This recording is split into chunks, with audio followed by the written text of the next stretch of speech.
All right, all right. Good morning, good morning, good morning. Not in the same usual space for this live stream, but let me say what's up to everybody in the building. Don't know how long this live stream is going to be going on, but we're going to try to talk about it, man. What's going on, David Howard? How you feeling, brother? Kentrell LeGrew in the building. What's going on? Jose Lopez, what's good, brother? Kentrell LeGrew, Bank Hayes, Denali Smith. Good morning, good morning, good morning. Free me. What's going on, man? Ray Patterson in the building. What's going on, Ray? Barbara, the beautiful Barbara D. Always pleasant to see you.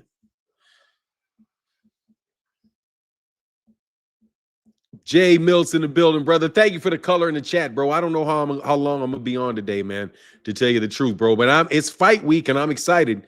I'm doing my best to be excited for this fight week. What's going on to my guy? Let's see. Go to Marcus Bridges in the building. What's going on, Marcus Bridges?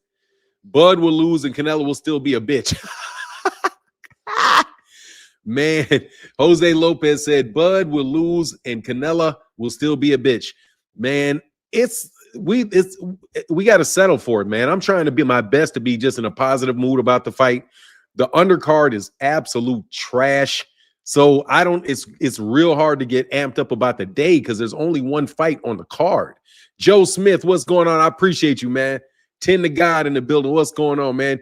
Well, as a change of scenery, because as you guys know, man, my like I gotta say this quiet, okay? My dad had a stroke. I think you guys know that. Like my dad had a couple strokes. So, not the beard getting cut. Oh no, it'll be back. I had to cut it real quick. So my dad had a stroke. So my mother had a doctor's appointment, and they live with us. So I have to come downstairs and I got to kind of be vigilant, man.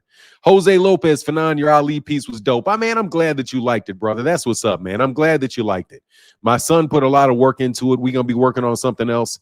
Yeah, man, it's tough, man. It's tough. So there's dementia, all kind of other stuff going on with it, man. So it's just rough, man. What's up, Joe Smith? How you feeling, man? Thank you, Zion. Zulu Lion said, Fanon, God is with you. I appreciate you, man. I need God for real, man. Sorry to hear that. Hope he heals quickly. Marcus, there's not going to be a lot of healing. It's not going to be a lot of that. So it's just rough, man. It's real rough. But anyway, man, I'm going to talk boxing and have a good time today. Really, really, really good time today. Let's talk about this Terence Crawford Canelo fight. Who do you guys actually have winning this fight? A lot of people didn't know that Elijah Muhammad. Oh, a lot of people didn't know that Elijah Muhammad stuff.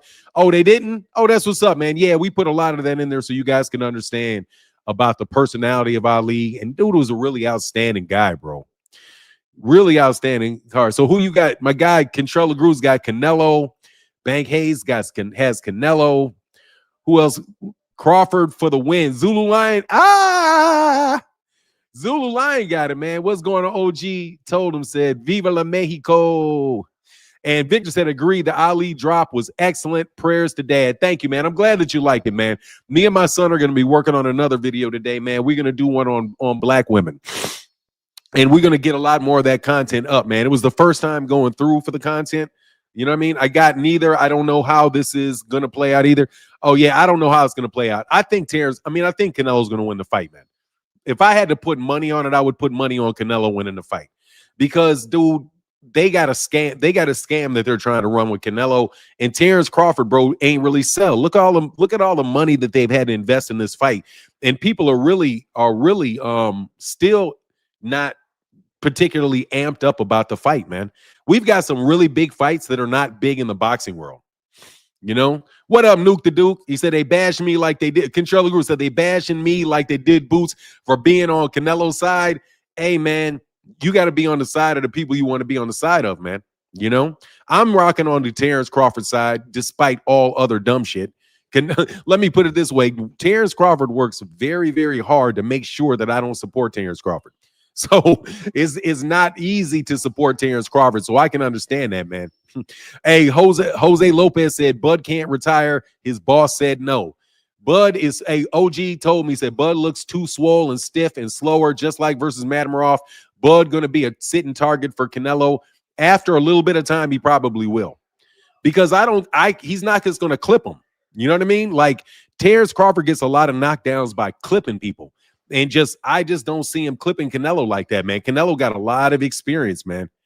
Kentrell LaGrew said, Turkey told Bud, job not finished and no retirement. That shit got me thinking. What? It got him thinking what? That he's a boy toy or some shit for Turkey Al-Sheikh? Something like that? I don't know, man.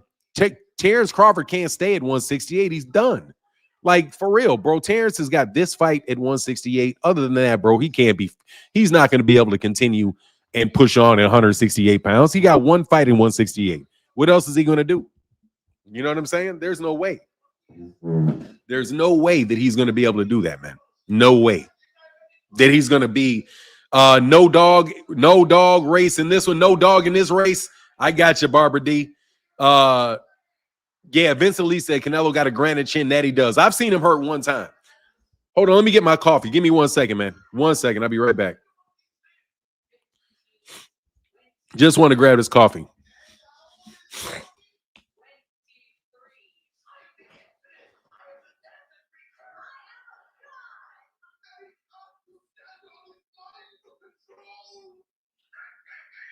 Hey, Dad, you want a piece of sausage?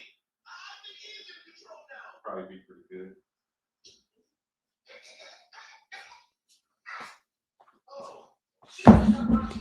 Yes, sir. Yes, sir. We back. Turkey meant for him to keep fighting after his bout with Canelo. Look, that doesn't end well, bro. That doesn't end well. Let me get to this question after I finish this off. Let me tell you, bro, that does not end well. If Terence Crawford does not retire after this fight, bro, trust me, dude, they're going to feed him to the wolves eventually, dog. Like, you got to understand that, bro. Hey, Flawless Mentality Elevation hosted by Dr. Mark said, Grand Risings to the God, Fanon, my Chi-Town brother of Elevation fam and gods and goddesses of the always solid international boxing family. Man, your introduction is one of my favorites, man. I love that, man. You put me in a good mindset, bro. Kentrell LaGrew said, Fanon, who do you think Bud will fight next after Canelo? If Terence Crawford wins, they're going to try to throw him in there with Hamad Shiraz. They're going to try to show him in there with Hamad Shiraz.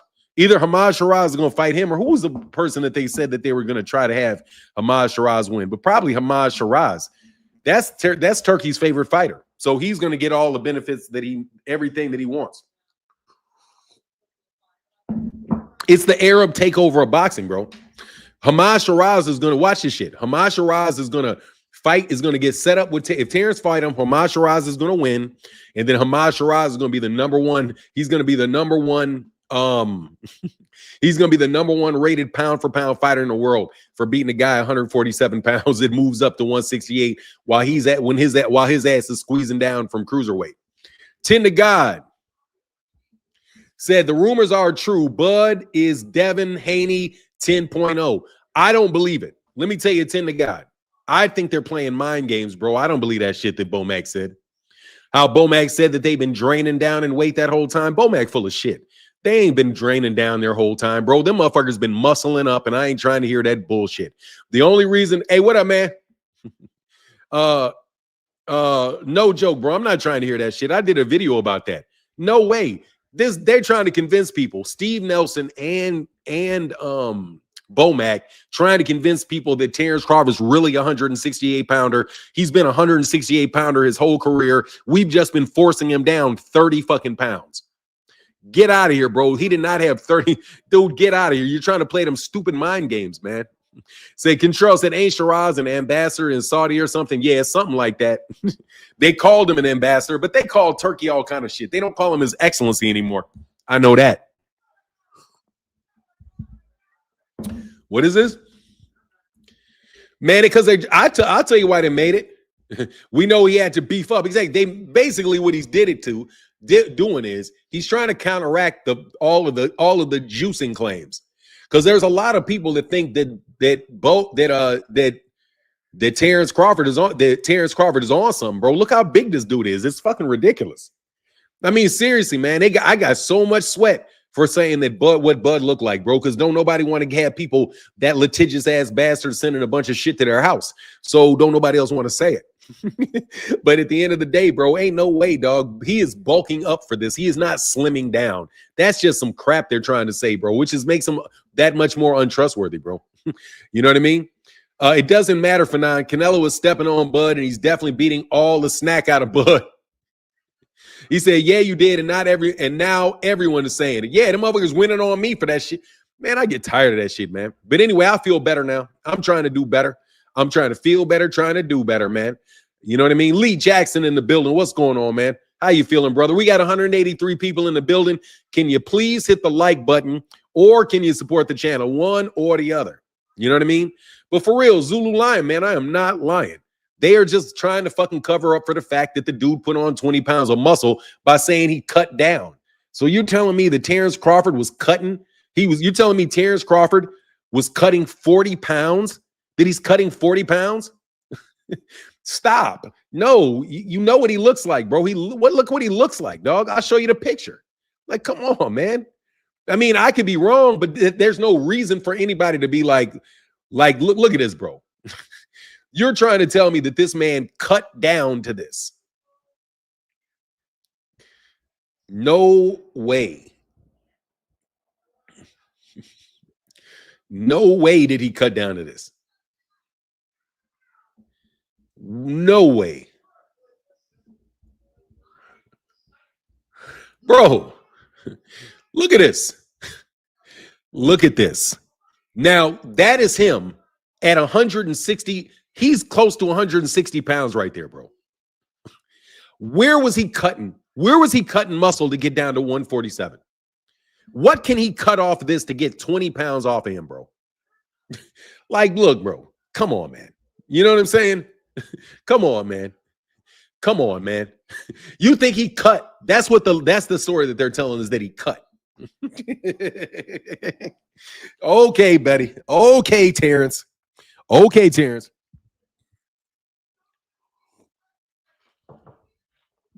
Snack equals Roy. Look, bro, all I'm saying is look at this. Okay? Look at that. What else do you want me to say about that, bro? He doesn't have any body fat on him. How in the world could he have been cutting down to 135, Bomac? No, I'm not gonna look, man. Boxing is a really, really wild sport, man. You say that's a retouch. No, that's not a retouch photo, bro. That is not a retouch photo, bro. I'll show you the touch photo. This is a retouch photo. Okay? Stop. That is not a retouch photo. That is straight off his website, bro. That is straight off of his website, bro. Straight off of his shit, bro. Hold on, man.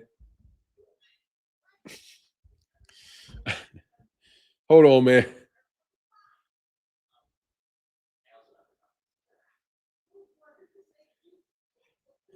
This is a...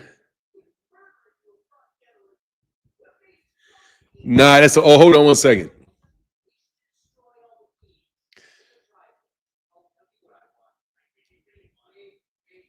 Man, I can't find it. Where did they do this? There's one the shit that is... Oh, I know what it is. Here, let me do this. I'll get it in a second. Be patient with me. Be patient with me. How do you get mentions? How do you get mentions? All right, here. I think I can find it. Ooh. Hold on, hold on. Oh, I think I have it on replies. I'll show you the touched up one.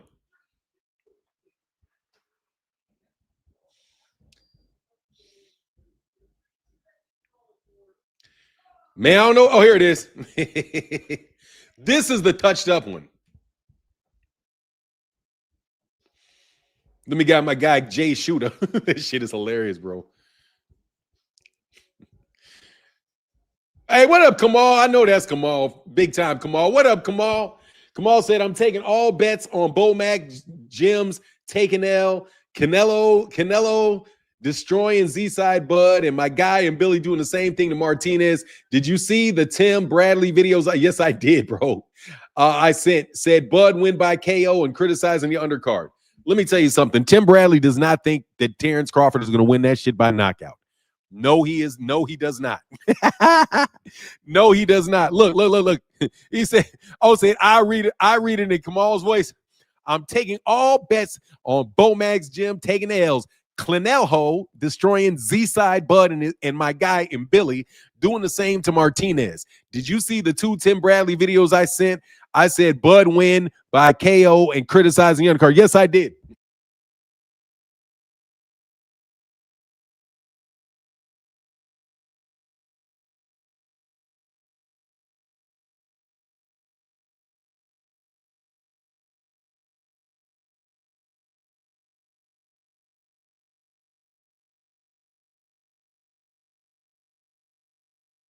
Oh, thank you. They took acting classes, bro. I don't want to take. I'm not gonna dis. Hey, shout out to Showbiz, bro. Shout out to Showbiz, the adult dog. Shout out to Blue Blood. Shout out to everybody, bro. I'm not doing that shit no more, dog. Like, seriously, man, I don't have no beef with nobody on YouTube no more. I don't care. I ain't arguing with y'all no more. Nothing, okay? Power, peace, love, and blessings to everybody. I got real shit bugging me, dog, right now. So I have no time for dumb shit, man. What do you think about Ennis saying Crawford will beat Canelo? I think that he's probably right. Like, more than likely, Terence Crawford's going to lose. Oh, by the way, here you go. This is the touched up photo, just so you see. I'm having fun today, man. Seriously, I have no time for no bullshit with nobody, bro. I got real stress in my life right now, dog. Real stress in my life, man. So I need for y'all just to be supportive, dog. Please don't tell me nothing about these clowns saying anything about me, because I do not care. I do not care. I do not care anymore. This is the touched up photo, bro.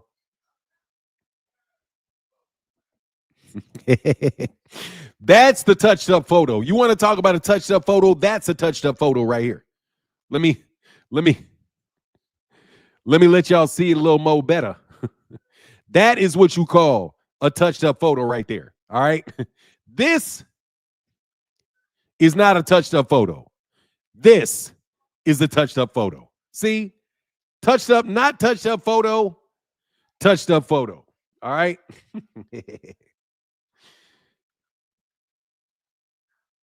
That's but Cali muscle in this bitch.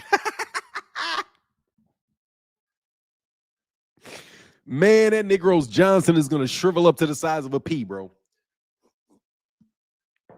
Hope you and your hey, what up, Kurt Hurd? Oh, Kurt, thank you for that super chat yesterday, man. Kurt Hurd, hey, bro, on Friday, dude, you really said thank you for the super chat, bro. The Cash App, bro. Thank you, Kurt Hurd. God is good if we embrace death then and only then do you really live. I know, bro. I've definitely embraced death, bro. I've embraced it. I just want to go out fast, bro. Good morning, Fanon. Nice new camera view. Thank you, Keisha. Yeah, we're gonna do some. This is just a little. I'm doing it on my computer for the day because I can't, because it is what it is, man. But I'm so happy I got to do this live stream, man. I'm gonna check on my pops in a couple seconds, man. So if you see me walk off and go see if he needs something, I gotta jump on and jump off. But on the real, man, here's a link, man. Jump up here and tell me your predictions for the fight, man. I'm gonna put a link in the chat, man. Anybody wants to get up here and give me your prediction for the fight? Let me get your prediction for the fight, man. So I haven't seen anybody that ripped since Hagler. Now, look, man, Terence Crawford is a workhorse, bro. But you know how they say why people get on juice, right? You know why people get on juice? I was told that there's a specific reason why these guys get on juice. And they don't usually start off tripping. I mean, like cheating and trying to get big. They wind up getting on that shit because they get injuries. And they get on it to try to help them come off their injuries. And once they come off their injury, they're addicted to it because they see all the improvements and everything that they have. Anybody that never gets injured, to heal. Yeah, there you go, to heal. Yeah, they start using it to heal, to get over injuries. And then once you get over the injury, you get back into earning that money. Bro, look, I don't blame Terence Crawford. I don't blame any. I use TRT for performance. Oh, for real? I feel like getting on some of that, man. Facts. Ask MMA fighters. We know. McConnelly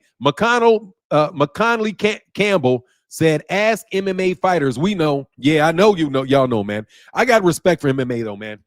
Football's the same way. Yeah, say yes, muscle recovery, and they get hooked. That's why Devin and Crawford keep their relationship tight with Conti. Look, man, that shit is powerful, bro. Like, seriously. That's some serious stuff, man. I would be very careful with that. But who am I to talk, bro? I put all kind of substances in my body. But I ain't gonna tell you, man. I'm not playing with nothing that play with the dingaling. Yeah, I'm not playing. Those dudes messing around with stuff that mess with your dingaling, bro. The kitchen, the kitchen, the kitchen, the kitchen. Oh, here's my house, by the way, just so you guys see. Living room view. That's the house of Fanon. That's where I live. That's my mama's basement. Want to let you know, man, that's my mama's basement, dog, that I've been living in for a minute. Anyway, let me put a link up on here, man. These dudes say I live in my mama's basement, man. For real, though. Hey, man, no. Hey, say, nice house, bro. Yeah, dog, it's tough to pay for, man. Please tip your hat in the comment section. Because them bills is real, dog. Looks amazing, man. Thanks, bro. Yeah, we combine incomes, bro. They said, look, Kentrell LaGru said, weed and liquor for me. That's me, bro. I keep it on I keep double chambers, bro. Yeah. Hey, man, you know what? God is good sometimes, bro. You know what God did for me, bro? Because my money is short. I'm not incredibly liquid right now. So, dude, it's like I love these puffing on these vapes, and I need a pool table in there. I got a pool table across the street, man. My neighbor got a pool table above his garage, so I go over there and shoot pool. For now, what's good, fam? What's going on, Coley? Coley, the comic in the building. Hey, Coley, you see this? You see Bud? Where'd it go? You see Bud over here looking huge? I Show Speed showing off a beautiful city of Chicago today. He had some wholesome stream yesterday where he visited family in Detroit. Speed grandfather was the first black firefighter in Detroit. That's what's up, man. Shout out to I Show Speed. Hey, man, I fucks with I Show Speed, man. Coquee, I fuck with I Show Speed, man. I like that kid, man. I'm getting more into the young folk stuff, bro. Woman will be loving your place, man. Oh, yeah, but now my wife. I got my wife, bro. The incredible Bud. Women will be loving your place, man. Man, come on, man. Get the likes up, man. I need more. Hey, I really do need the likes, dog. I need the likes so I can get my views up, dog. Because you know they blackballed me. Snack is working to the max for Bud, bro. You know it is. But look, man. But that's not him. That's a joke, bro. This is him right here. That's him right there flexing up, bro. Kurt Hurd, bro. Thank you, man, for the support in the Cash App. I got to go for 1 second, man. As soon as somebody get up to holler at me, said, oh, let's get to 200 likes. Come on, man. Get up to 200 likes, man. I'm going to ask for the likes now. I ain't going to never yell at you for the likes, but I'm going to ask you for the likes, bro. Thank you so much, Kurt Hurd. I think that was for Friday's replay, right? Is that right? Yeah, I think you just did one, but I can't see it. It's taking a second. Damn, did I miss the like? Hey, man, thank you, man. Please get the likes up, bro, because these dudes try to blackball me, dog, for real. I have never felt a more bullshit in my life than I felt over the last couple weeks. Say, you'll make it for 9. Thank you, Thompson family. I appreciate that, bro. Hey, Fanon, you see Jason Tatum already training to play again? Hey, man, they gonna put him on that oos. They said Bud looked like he on anabolics heavy. Look, bro, Tatum maybe rushing that comeback. Hey, man, Jason Tatum can ball out though, bro.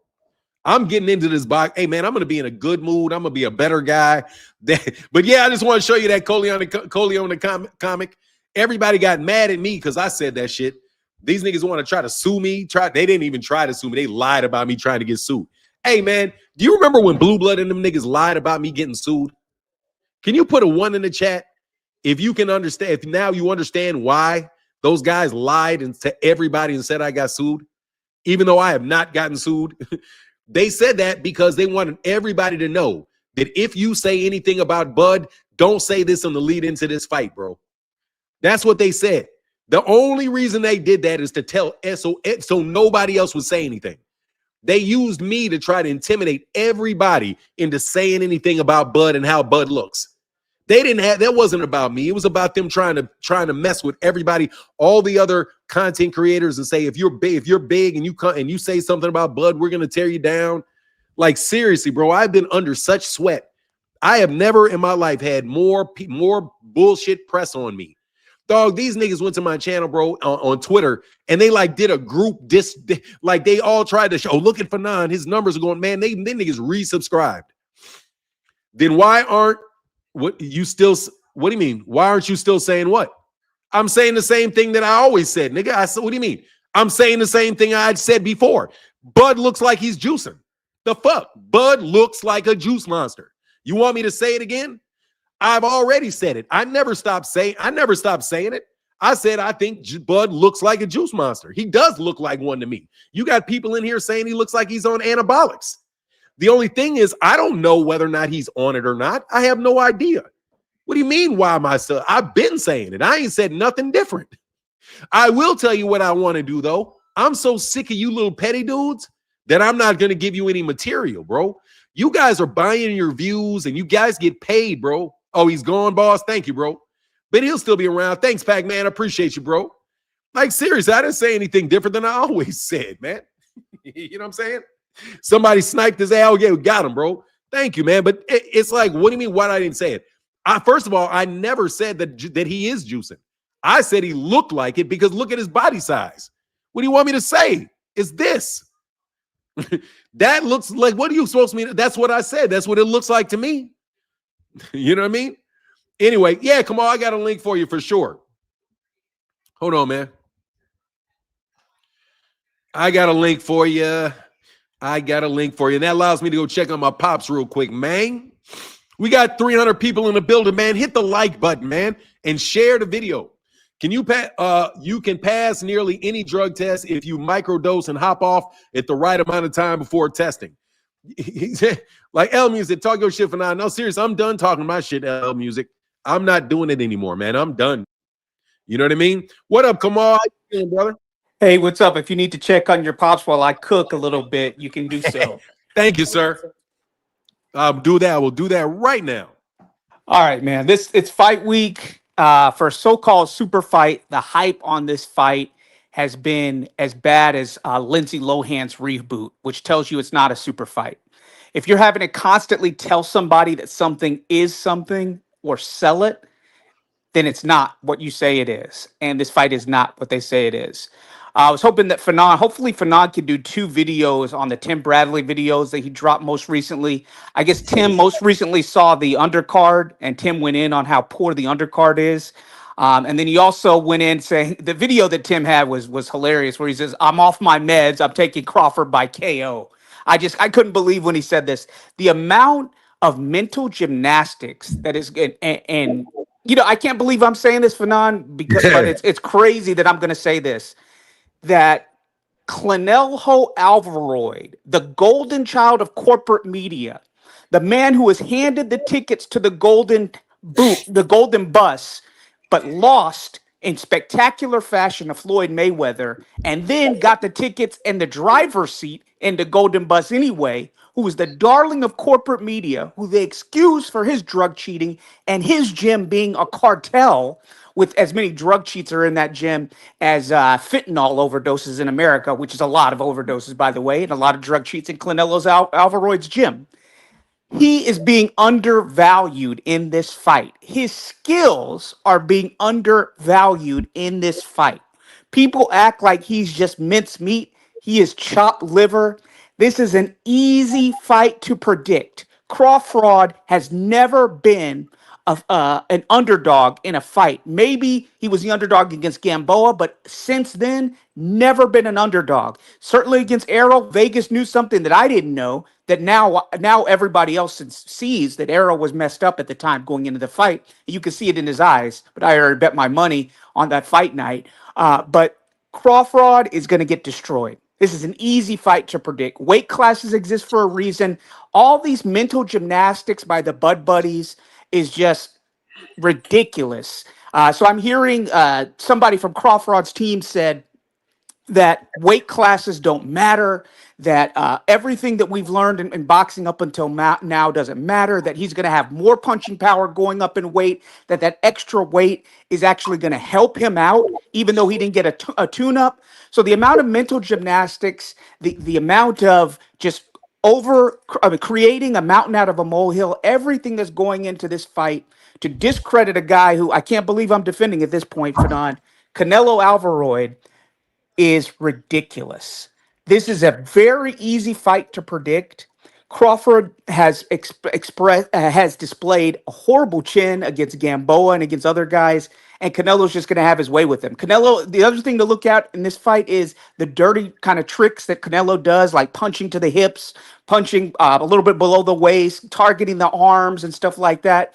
He's going to wear down Crawford's body. There was a photo that was released of Crawford in Vegas with a UFC fighter dabbing him up, and his gut looked like a dad bod. So I don't really trust this whole weight transition. I think Crawford is a 100% clean fighter. Let me just express You know it like what that. you know what that picture was though? Just so you know, the one where you look a little bit chubbier. Yeah. That guy, you know, the dude from the Wade concept. No, I've never heard of that guy. There's basically is this MMA dude. Basically, is one of these propped up ass journalist people, bro, who like channel has all these views, but you know he's just aiming for a fucking network job, right? That's so anyway. He put that picture out and said that was Terence recently, but it wasn't Terence recently. He was trolling about it because when people said this isn't him, he said, yeah, people on Twitter are so gullible. So that wasn't actually Bud. But here's the thing: the fact that he looked like that at all tells you that his ass ain't no 168 pounder, bro, because he's walking around with a way more body fat than he usually walks around with. Anyway, go ahead. I just want to let you know that part. No, thank you for correcting me because I didn't get that update. I just saw the video and I saw the picture. Yeah, I'm sorry. So correct me. Correct me. Thank you for correcting me. For now, you needed to interject because this is your platform, man. And I just got to say, ignore these haters, man. I mean, my name. I'm not even a freaking content creator, bro. I mean, I go to a few channels, and my name even got thrown out there by one of these these hater content creators. And I'm not even going to mention the guy's name. I don't need to mention the person's name because in the end, in the grand scheme of things, I'm not a content creator. So why are you bringing my name up? And your platform is bigger than all these other people that are hating on you.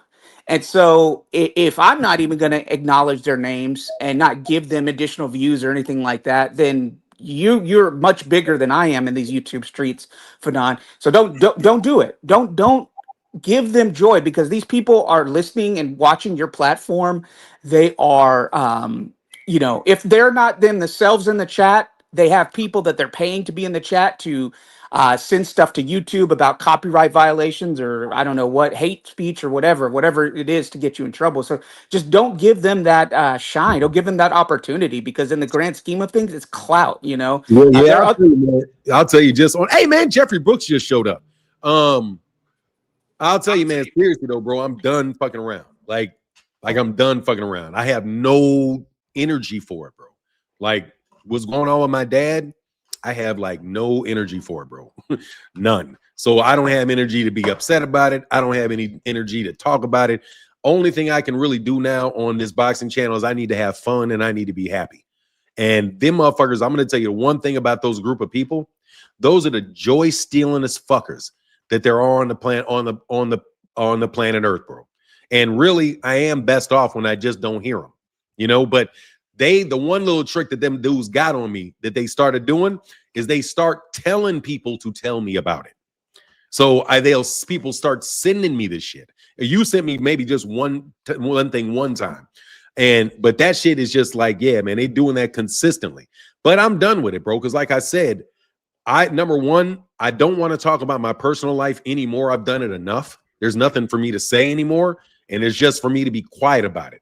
And now on, bro, I want to have fun every morning, man. I want to crack up with you, have jokes, man.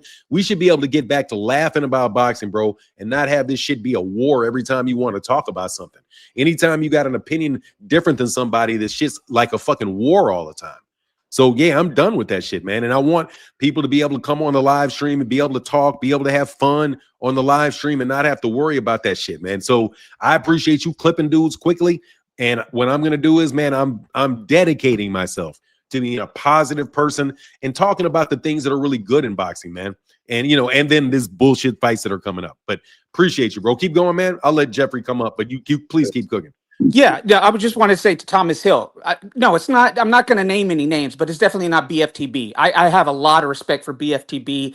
He keeps it, real. I believe that he believes everything that he puts out there. He is 100% honest in his view, and I really respect BFTB. Me and BFTB chat offline, so it's not. I'm not naming any names. If I, and I said I'm not going to do that, but it's definitely not BFTB. It's not who I was referencing. That is a guy that Fanon and I both have respect for. Hell yeah, Yeah, BFT's the yeah, dude, man. yeah. It's not BFTB. I've nothing. He's let me on his platform many times, and he's been nice to me, and I've connected with him offline. And he actually served this country when many people were sitting around getting drunk in college. BFTB was serving this country in the war zone. So no, it's definitely not BFTB. And I'm not mentioning any names. That's just the last I'm talking about it. I just mentioned it because that name came up in the chat, Fanon. But yeah, this is an easy fight to predict, Fanon.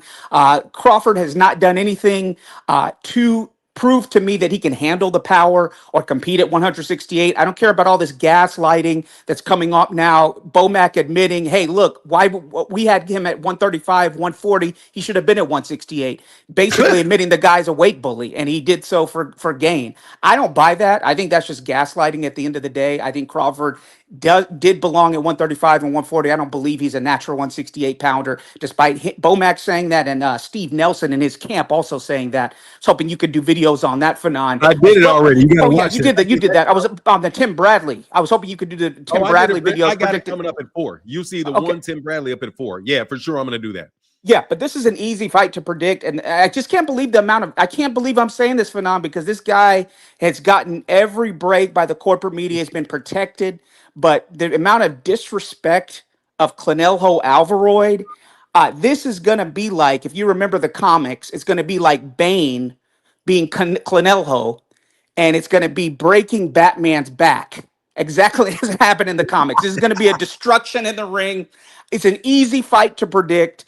There's a reason why Crawford didn't take tune-ups and didn't do what everybody else normally does when they try to go up into a weight class to actually win, like Andre Ward did, and acclimatize to the weight division properly. Didn't take on a Janabek at 160, didn't take on a Laura, didn't take on Billy or my guy Iglesias, the Osilius Iglesias, who had the big KO over Vladimir Shishkin.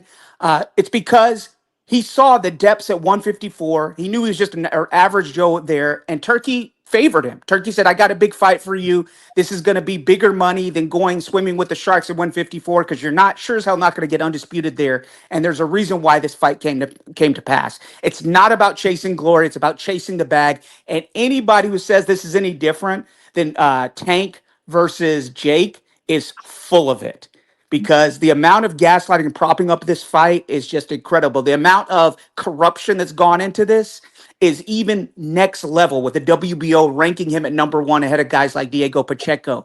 It is just ridiculous. This is not something that you guys need to overanalyze. Canelo is going to beat this guy and beat him badly, and Billy's going to have a coming out party. With that, I'm out. Deuces.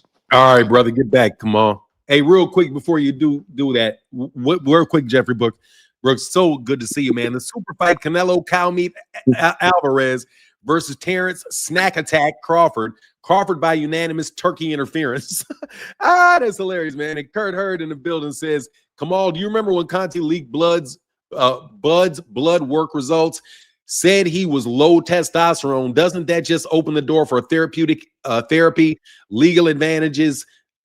Just my opinion. Yeah. Only thing is, in Vegas, I don't think they have therapeutic use exemptions in Vegas.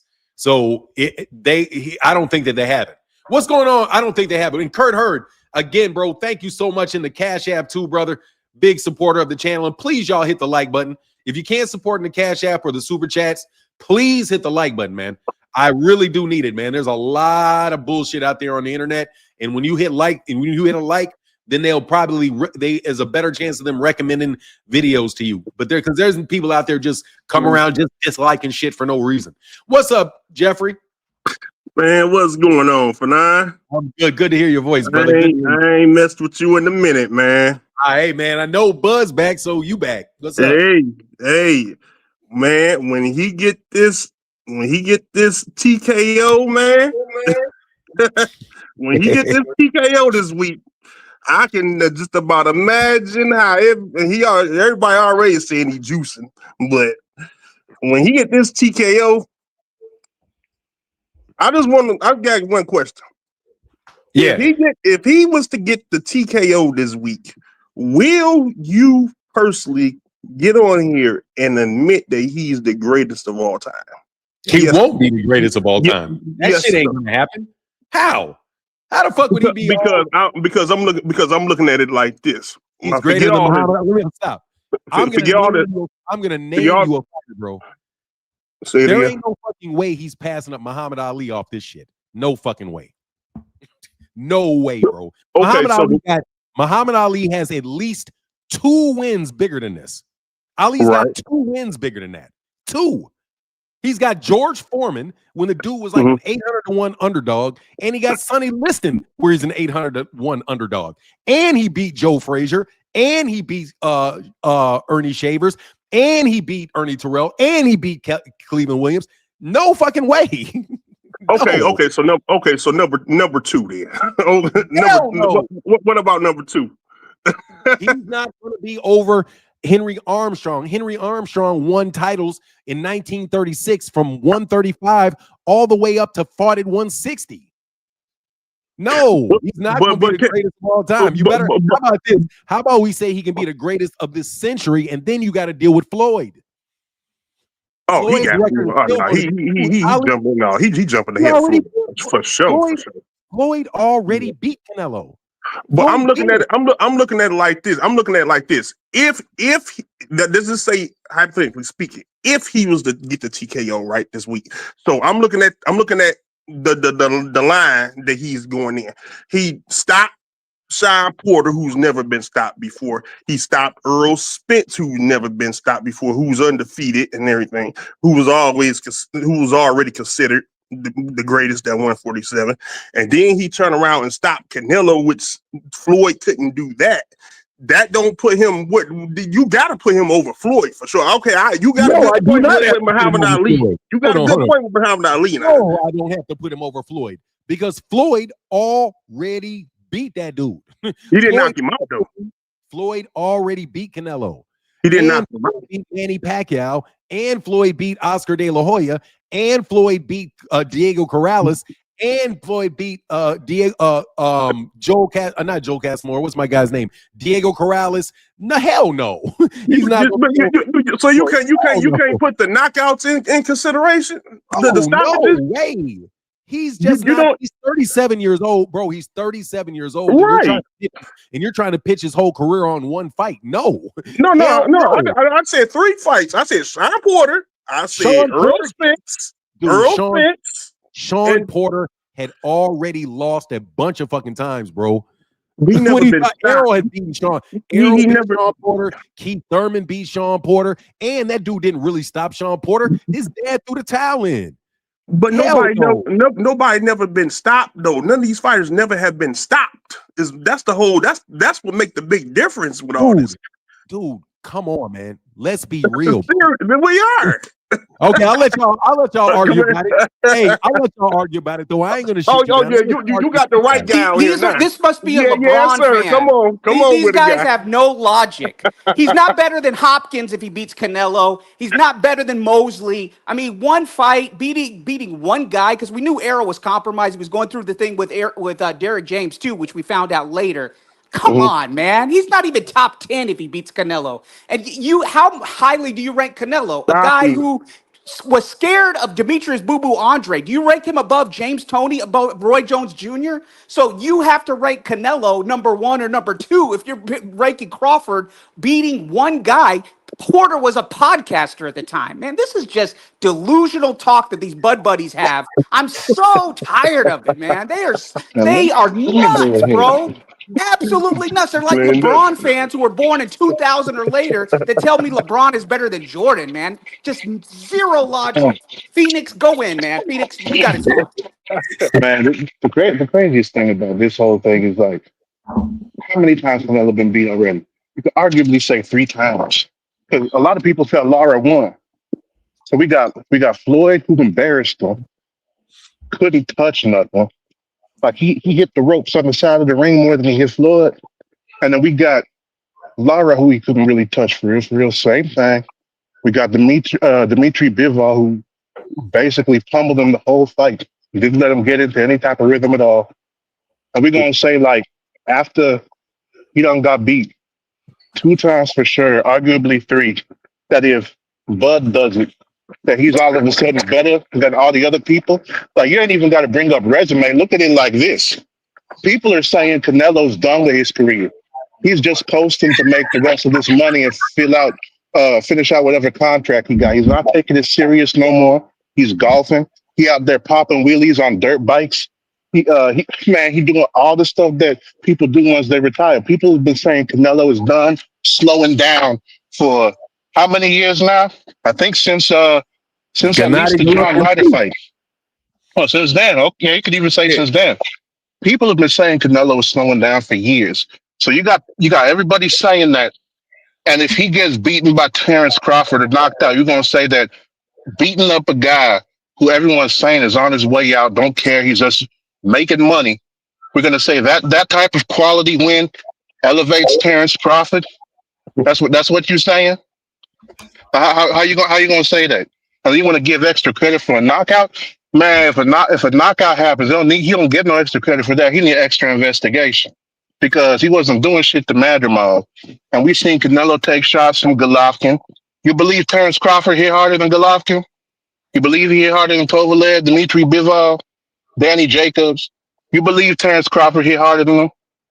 If he stopped Canelo by anything other than a well-placed liver shot or solar plexus shot, if he stopped Canelo from anything other than that, if Canelo was reacting to his punches like there's bricks in them gloves, man, I don't care what nobody say. That shit's suspicious. That's more suspicious than the busted gloves. That's more suspicious than the Tyson Fury with the floppy glove he had on. And even then, like, Bud ain't gonna get no credit for that win if it turned out that ends up being the case. But even then, like, you don't even got to look at their resumes. We're not gonna say that Bud's better than Floyd Mayweather for beating the guy that Floyd beat when he was undisputed and still young and considered in his prime, not undisputed but undefeated. We're not gonna say that Bud, who's had what are his biggest fights? He said he had Ricky Burns, and what was the other one? He said Ricky Burns, and who else was his biggest wins? He didn't even count Errol Spence. Victor Postal, who didn't even make the Ukrainian Olympic team. When Ukraine had the golden generation, he said Victor Postal and Ricky Burns were elite. Didn't even this guy Jeffrey Brooks is talking Sean Porter and Errol Spence. He won't even give him his flowers. Let me talk about Sean Porter. Give him his flowers. Sean Porter had been out the ring for a year doing commentary. I didn't even think that he was still going to step back in the ring and fight. When they announced the fight, I said, "What the hell?" And on top of that, man, hey, Sean was like, if you see the knockdown that Sean had, you seen that it was in the middle of when he was stepping forward, so he had both feet squared up, fell off balance and landed on his ass, and he was frustrated. Like he was like, "Damn it. I've been boxing well this entire fight, and now I got caught slipping off balance. They're going to call that shit 10." He was frustrated. But then his daddy said he threw in the towel because he didn't feel Sean trained the way that he wanted them to up to the fight. Now, if that's the case, don't be petty about the shit in the fight and cost him a potential victory. You could have just said, "Nah, we ain't going to have the fight if he ain't going to train seriously." Like, it wasn't even because Sean was hurt. And you could tell that he wasn't hurt. So I don't even want to talk about giving credit for that type of knockout. And everybody knew what was happening with Errol Spence too. No matter what y'all want to say, like Errol Spence was affected by them car wrecks. It don't matter that he came back and beat. It don't matter that he came back and beat Danny Garcia or Ugas or anything like that. And I hear you giggling over there. Like, you tell me, you think a person's 100% okay flying 20 plus feet through the air after getting ejected in the car going over 100 miles an hour and smacking on the pavement? You think he 100% unscathed? I don't think that's a giggling thing. Well, why did he accept the fight? Why did he accept the fight? It doesn't matter why he accepted the fight. The fact is he accepted it. Just because he accepted it doesn't mean we erased the car accident. That's not Bud's problem. I didn't say it's Bud's problem, but that's what I'm saying. We can't say. Yeah, we can give him credit for beating them. It doesn't mean that we have to say that the car accident had no effect. That's two things that can be true at once. Yes, did Bud beat Spence? Yes, he did. Did Errol Spence fly through the fucking air out that car? Yes, he did. And then he had another wreck after that. while Bud was fighting Avenesian, where his car got totaled He again. beat the Because hell out of Ugas right after that. So no, it wasn't. No, the second car wreck was after Ugas. It was in December, and he was also complaining about making weight too, because he didn't want to have to keep on making weight and draining himself. Nah, because he and Ugas fought, and then after they was in negotiations and Bud pulled out the fight Avenesian, that December Spence had another car wreck where some underage kid had ran a stoplight and T-boned him and totaled his car. Oh my So God. that was after the Ugas fight. So wait. So we can't say two things is true at once. Like that's what I'm saying. I'm saying you you cannot use the car wreck as an excuse after he turned around and dismantled Ugas, and so that car wreck was Hold all on, out the dog. window. Hold on. Yes, That car wreck was all out the window Jeffrey. after that. Jeffrey. Absolutely, he can do that, bro, because Errol doesn't have anything to do with this conversation. What Terence Crawford fans want to do all the time is start debating the Terence. You wanted to debate the Errol fight. Bro, everybody knows Errol got in car wrecks, bro. Everybody knows it. He had a fucking torn retina against Manny Pacquiao and had to cancel that fight. Come on, man. Just be truthful. Well, how can you still use that excuse after he turned around and won? I'm not done. Look. Okay, I'm sorry for about the that. sake of the conversation, we're not you trying to treat everybody like they're an Errol fan. Bro, we can say the shit about Yuriokas Gamboa. We can say the shit about Julius and Dungo. You can say the shit about damn near everybody on his record. This dude picks and chooses when he fights somebody. Even Canelo he's picking and choosing Canelo because he thinks he slowed down. That's what fucking Bomac said. Okay? For real. And so somebody can look at Terence Crawford's career, but bro, you Terence Crawford fans can't keep defending everybody and say that ain't Terrence's problem, because we're not saying it is Terrence's problem. It's not Terrence's problem. However, it's not my problem either. The fact that he fought somebody like that. My opinion can be based off what I see in all of his fights. So I saw him fight damaged fighters. I saw him beat damaged fighters. I saw him cherry pick and wait around forever and extend your how long it was before he fought Errol Spence Jr. We saw that shit, Jeffrey, and we can use that.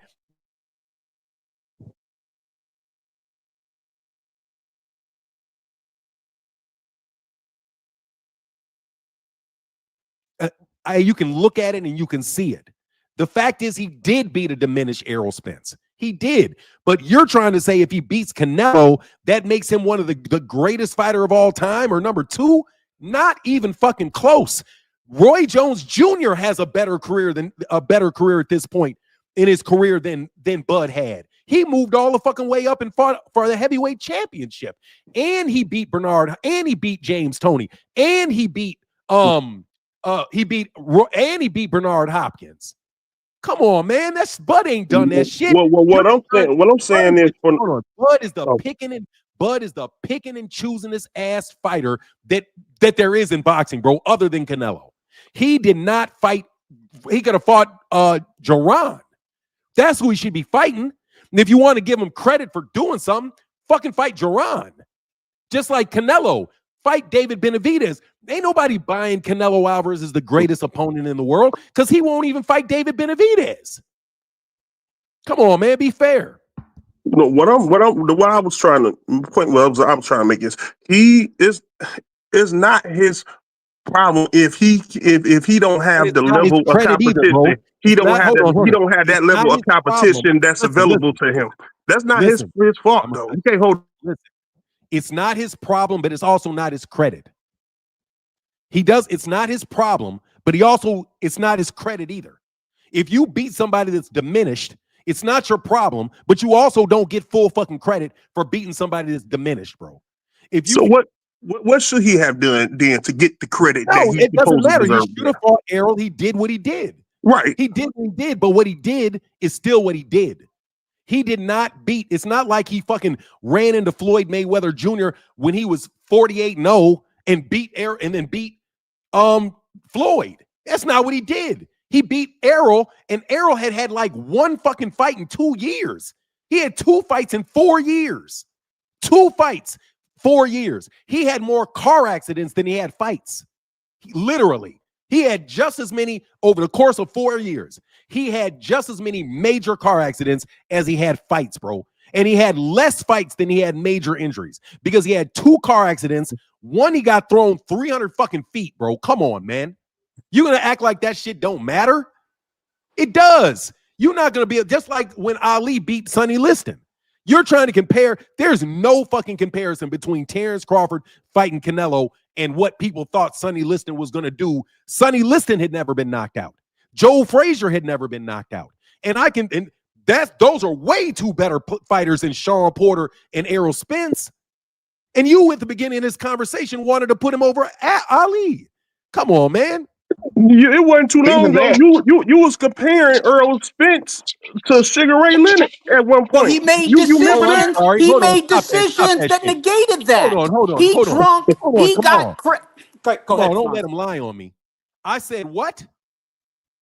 Before they fought, before Bud and Earl Spence fought, Earl Spence was mentioned in the category with Sugar Ray Leonard.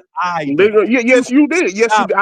He moved the goalpost. Liar. He moved the goalpost, Fanon. You caught that? Let me finish. The only person bro, the only person that I compared Errol to amongst those people was Hagler. Because he was an aggressive southpaw. I never said Floyd Mayweather Jr. Errol Spence Jr. was the level of Sugar Ray Leonard. Never. Because I said Sugar Ray Leonard would have knocked out Floyd Mayweather. No way. I don't think any of these welterweights are as good as Tommy Hearn. Matter of fact, if Terence Crawford fought Tommy Hearns, his ass is gone in 6 rounds. He's not as good as fucking Tommy Hearns, bro. No fucking way. Tommy Hearns would assassinate fucking Terence Crawford in a boxing ring. Hell no, I never compared any of these dudes to those guys in the 80s because they're not that good. And I would have said this about Bud fighting Spence. Why did Bud go ahead and wait for Spence to say he tired of making weight and he don't want to risk nothing? So that's why he ain't took no fights after Ugas up until the time he fought Bud. Why did Bud go ahead and fight Avanesian instead?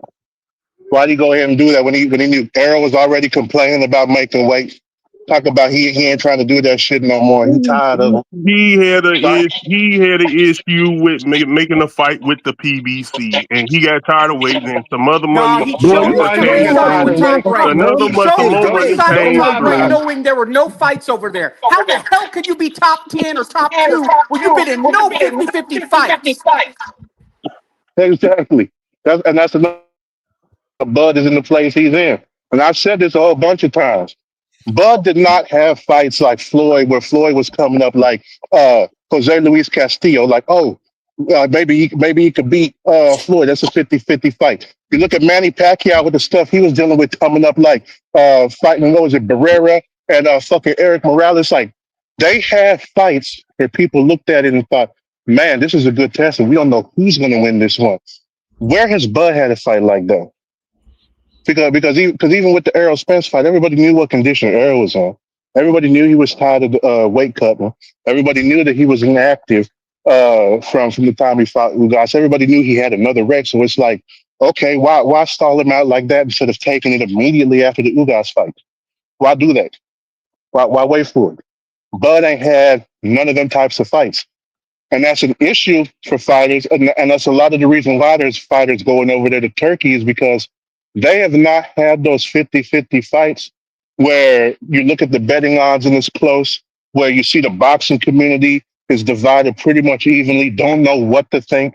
But then you got a whole bunch of fights on them where it's like, oh, it's going to be a whitewashing. Oh, we ain't worried about this. He's going to win. Like, we don't have any of that. People even thought the same about Floyd and Victor Ortiz. Like, damn, Victor Ortiz is pretty much bigger than Floyd. He should be at 154, and he's a southpaw. You know, Floyd's afraid of southpaws. We had the same thing with Canelo. Like, dang, Canelo's 23. He's got 40-something fights. He defended the world title like 9 or 10 times already. Like, shit, this kid's the real deal. Maybe he can go ahead and be the one to knock out Floyd because, man, Floyd is getting older. His legs ain't there no more. We not having any of that type of discussion about Terence Crawford. People are even saying, professional fighters too, that Bud can go up and stop Canelo Alvarez. Think about that. We're talking about a dude who's only fought once since moving up from 147. Only fought once last year. We're saying he's going to jump up the other 3 weight classes and knock out Canelo, who's been up there for how long now and grown into the weight class. That's what people are saying. Mhm. So you when you have fights like that where you're so much favored as looked at as the favorite in the fight, like nah, that's the whole problem, and that's why that fight didn't happen as soon as it was, because Bud thought his achievements translated to money. When achievements do not translate to money, be in the fights that people want to see, be in the fights where it looks like you can lose, being in the exciting fights, that's what brings the money in. That's why Manny Pacquiao was able to come back and pack an arena against Mario Barrios, because Pacquiao been in them fights his whole damn career. That's why Floyd and Mike Tyson are about to sell better than any other fight that's going to happen next year in 2026, because we've seen what they went through in their careers. Bud has not gone through that. And that was his excuse for not making that fight with Errol Spence, because he was looking at the shit. And Errol Spence said it, and Bud said it too on the live stream he did after it was announced that he was fighting David Evanesian. Now, they said they lawyers and attorneys was looking at it, and he ain't like the money that, or the split that they said he was going to get, because they don't just pull a number out of thin air. They got accountants and they teams looking at this shit, looking at what fighters have made historically, and looking at, okay, what's this fight expected to make, and what portion should go to each fighter. That's what they do. They don't just pull a random number out of thin air and say, okay, this is the split. And Bud ain't felt that what he was going to get matched up with what his achievements was. That's the way he's always felt. That's the only reason he taken the Canelo fight. You Hey, correct. let me put it like You this to this Bud you Buddy. correct. Let me You get this correct. Bud Buddy. Let me get this Bud Buddy. Let me put it in terms he can understand. Hey, Phoenix, if I, in my whole life, am banging nothing but girls that look like Precious, my whole life, I'm just banging Preciouses. I'm sleeping with girls that look like Precious. But then I sleep with Holly Berry. Does that make me the greatest dude of all time in terms of getting girls? If all my girls are Precious, but then I get one Holly Berry. That's the greatest rags to riches story. So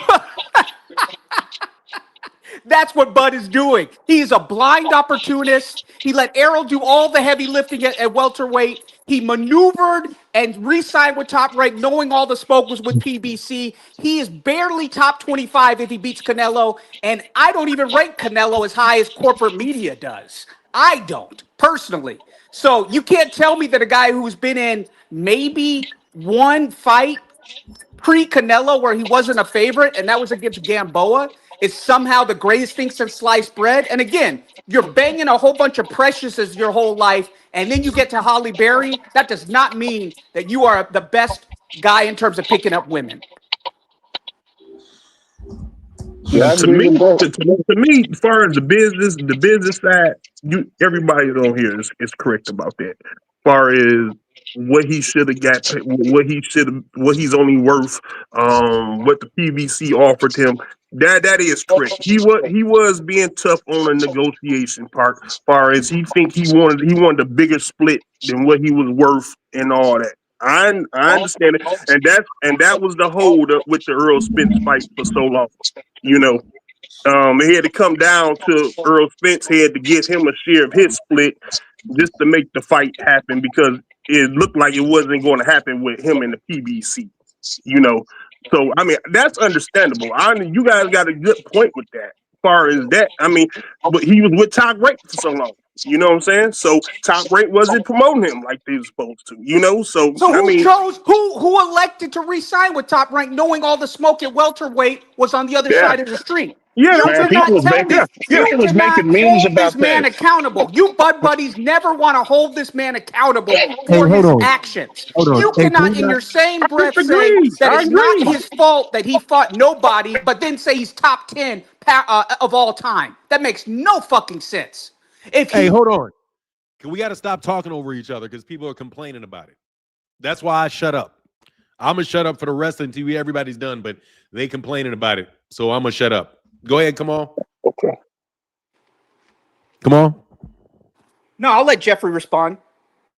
Oh no, I just said I totally agree. Far as on the business aspect, yeah, he was asking for too much, because far as the level of competition, people he was fighting, he wasn't fighting any big name. He didn't have any big names on there. or nothing like that. He didn't want to do business with PBC. He didn't want to go to PBC for whatever reason, and that's what really helped the Earl Spence fight up for so long. And then that's why he ended up taking the tune-up fight, because he wasn't getting a deal with the PBC. He wasn't getting what he wanted with the PBC.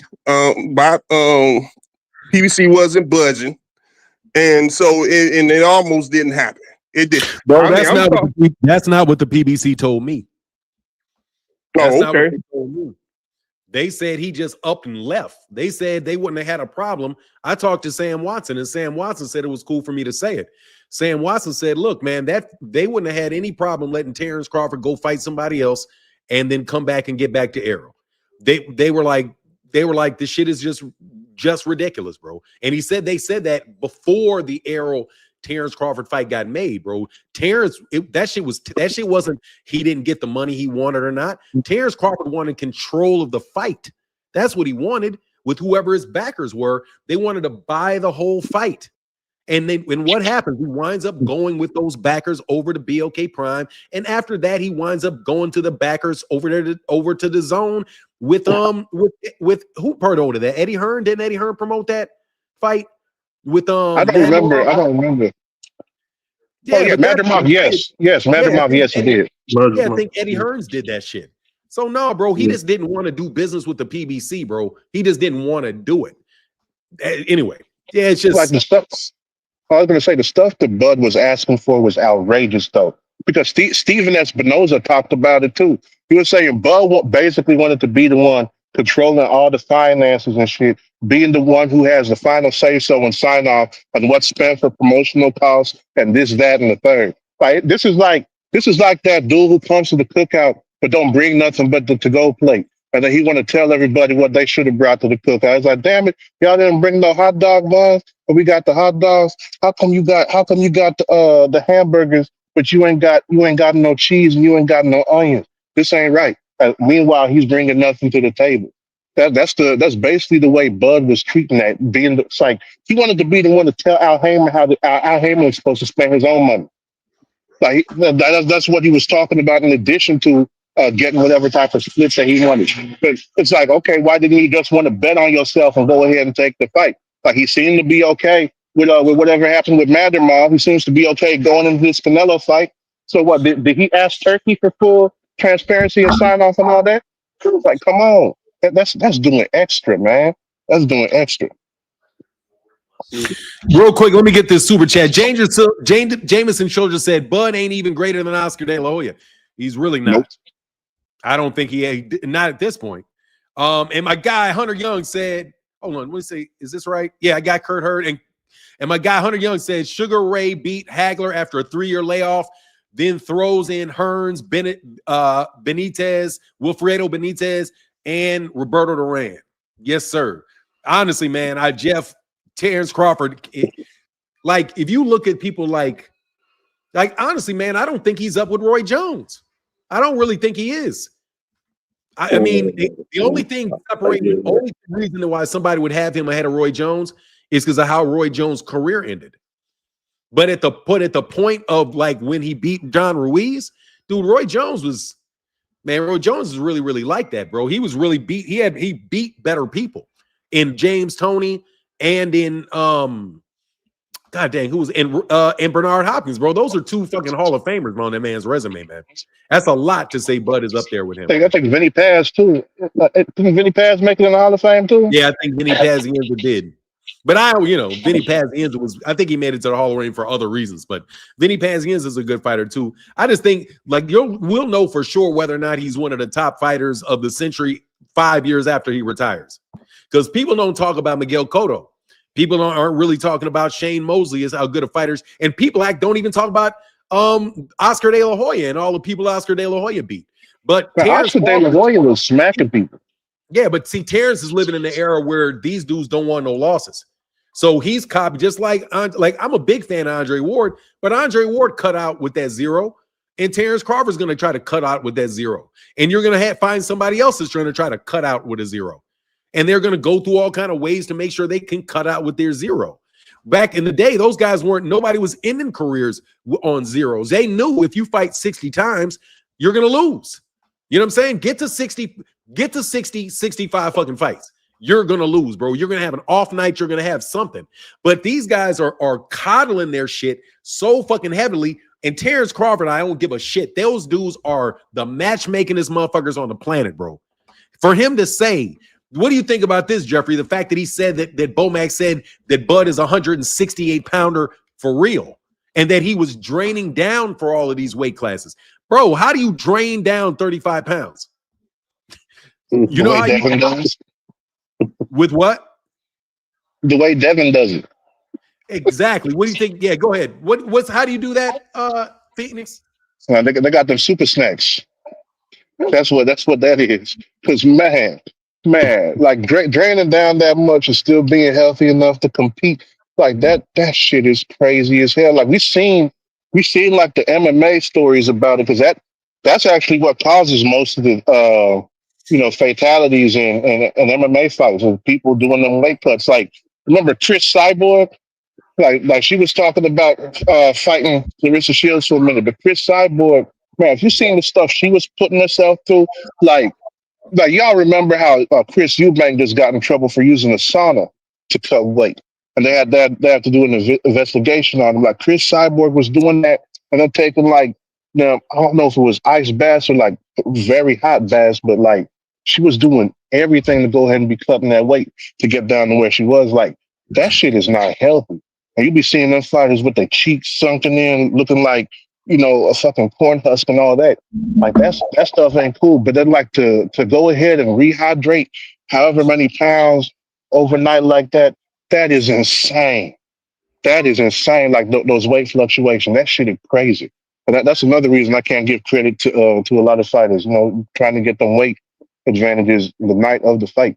Like I give more credit to the fighters who stay close to their walk around weight and ain't doing that. Like if anything, they make weight just from the fact that they in training camp. They're not having like a weight loss camp and then got to do find a way to squeeze training in on top of that. Like they stay ready, And I was gonna say this about Andre Ward because you had mentioned it. I give Andre Ward more credit than Bud just because Andre Ward went through that Super 6 tournament and beat all the top dudes in 168 at that time. Like that. Oh, I'm that sorry. was, Yeah, Bud's not ahead. I can't even fucking believe I forgot about Andre Ward. Bud's not over Andre Ward with the Kovalev wins. Yep.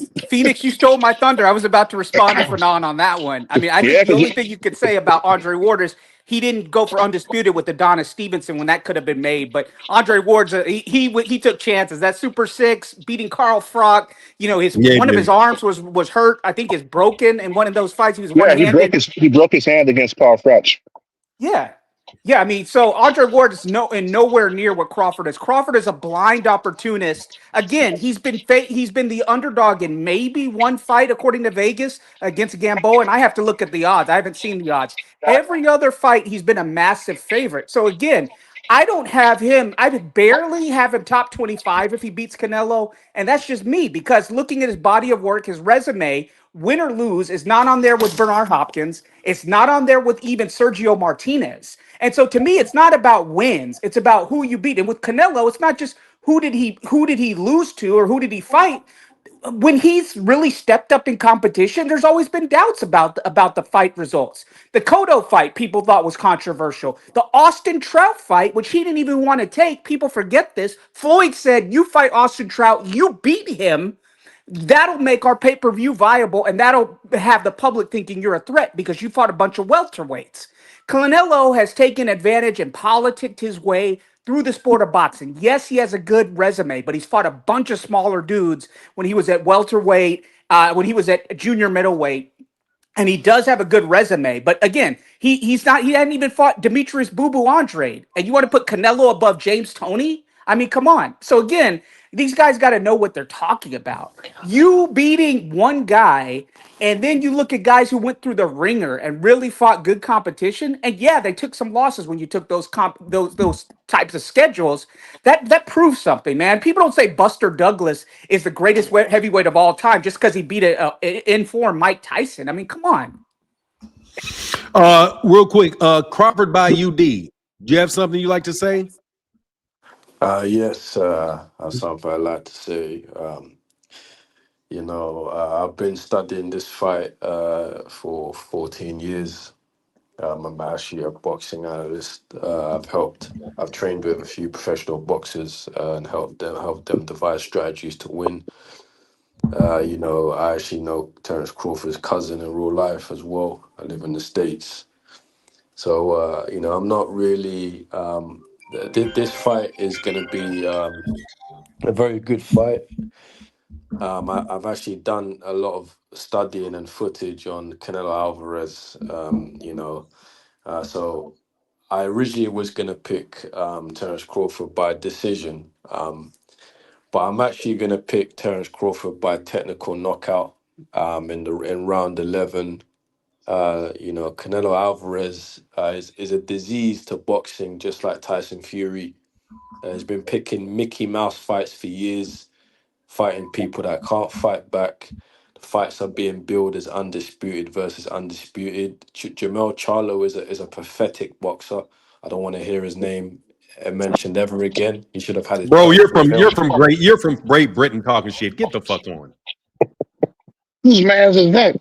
Man, get the fuck on, bro. He just ignored what I just said. Jermell Charlo has a much better resume than Terence Crawford. He took much greater risks. And this He guy's went and saying took that all the Charlo belts. I mean, God, man, where do they get Hold these on, hold people? on a second, bro. Like you UK dudes with the fucking nerve of calling a guy that is an undisputed champion a terrible fucking boxer, bro. Get the fuck, bro. Nobody that we're talking about is a terrible boxer, dog. Nobody. Not a single solitary person that Terence Crawford has beaten is a terrible boxer. Nobody that Canelo Alvarez has beaten, except for maybe Yildirim, is a terrible boxer, bro. You guys got the sorriest fucking country of boxers that there is, but yet you motherfuckers always coming over here calling an American the worst you've ever seen. Sorry, bro. I tried my best. I couldn't do it. Who they have since Ricky had him? Oh no, I'm gonna tell you who they got. They got the greatest heavyweight of all time, Moses Atumwa. They got Moses Atumwa. He's knocked out everybody. He's gonna knock out everybody for the rest of his career. Moses Atumwa. And they can't even claim Linux because Linux fought under 3 flags: Jamaica, He's Canadian. Canada, and the UK. So you can't claim And he Lennox never Lewis. fought, and he didn't learn to fight in Britain. He Man, didn't fight until he left. And he was trained in crazy. Detroit. That's crazy. He came right on here trashing everybody. He said he's been studying for 14 years. What was No, he he said studying? he'd been studying this fight for 14 years. He said he was studying the fight for 14 years. He said Yeah, Terence no. Crawford's cousin. Really? Didn't he say his No, he cousin? said he knows Terence Crawford's cousin. Oh, well, okay. Man, we known about this fight for 14 months. What he talked about 14 years?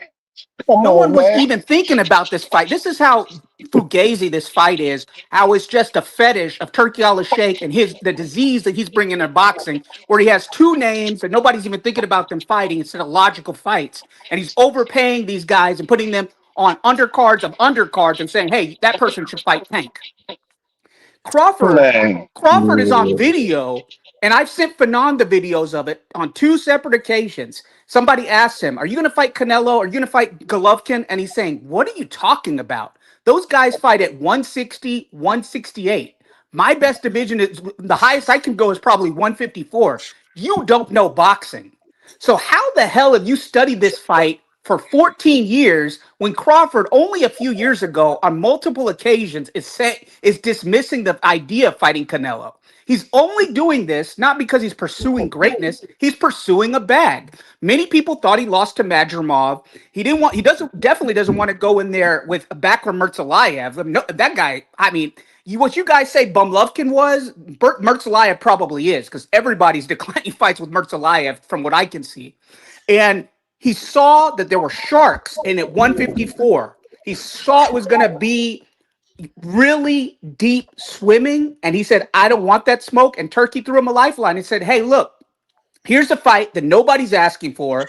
I'm going to overpay Canelo for 4 fights, all 4 of which no one wants to see because everybody wants to see him and Benavidez. I'll throw you this lifeline." And Turkey favored him. And again, he's putting 2 people in the ring who nobody even thought of them fighting. They thought of Benavidez and Canelo. So instead of giving Canelo this huge contract for 4 fights and nobody wants to see, pay him that same amount to get Benavidez in the ring. But again, this guy saying he studied this fight for 14 years. What Crawford was at 135 when he was at 140 versus Canelo? That makes zero sense.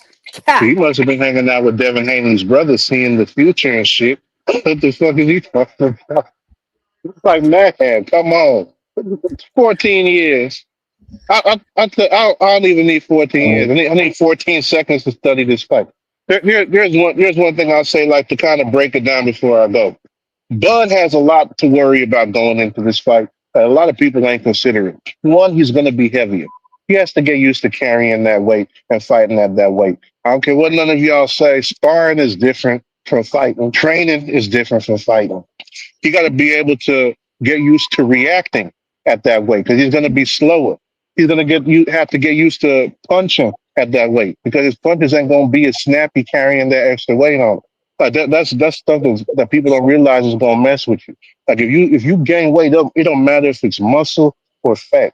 Like you're going to be heavier than what you normally is. And trying to operate like you did at a younger weight, it ain't going to be the same way until your body is fully acclimated to that weight. So he has to worry about that. He's also going to have to worry about the punches that's coming back at him because they're going to be heavier. He's going to have to worry about moving his head maybe a split second faster than he's used to because we've seen what happened with the Madermont fight. He wasn't moving his head. Madermont was hitting him with that straight right like it was a jab.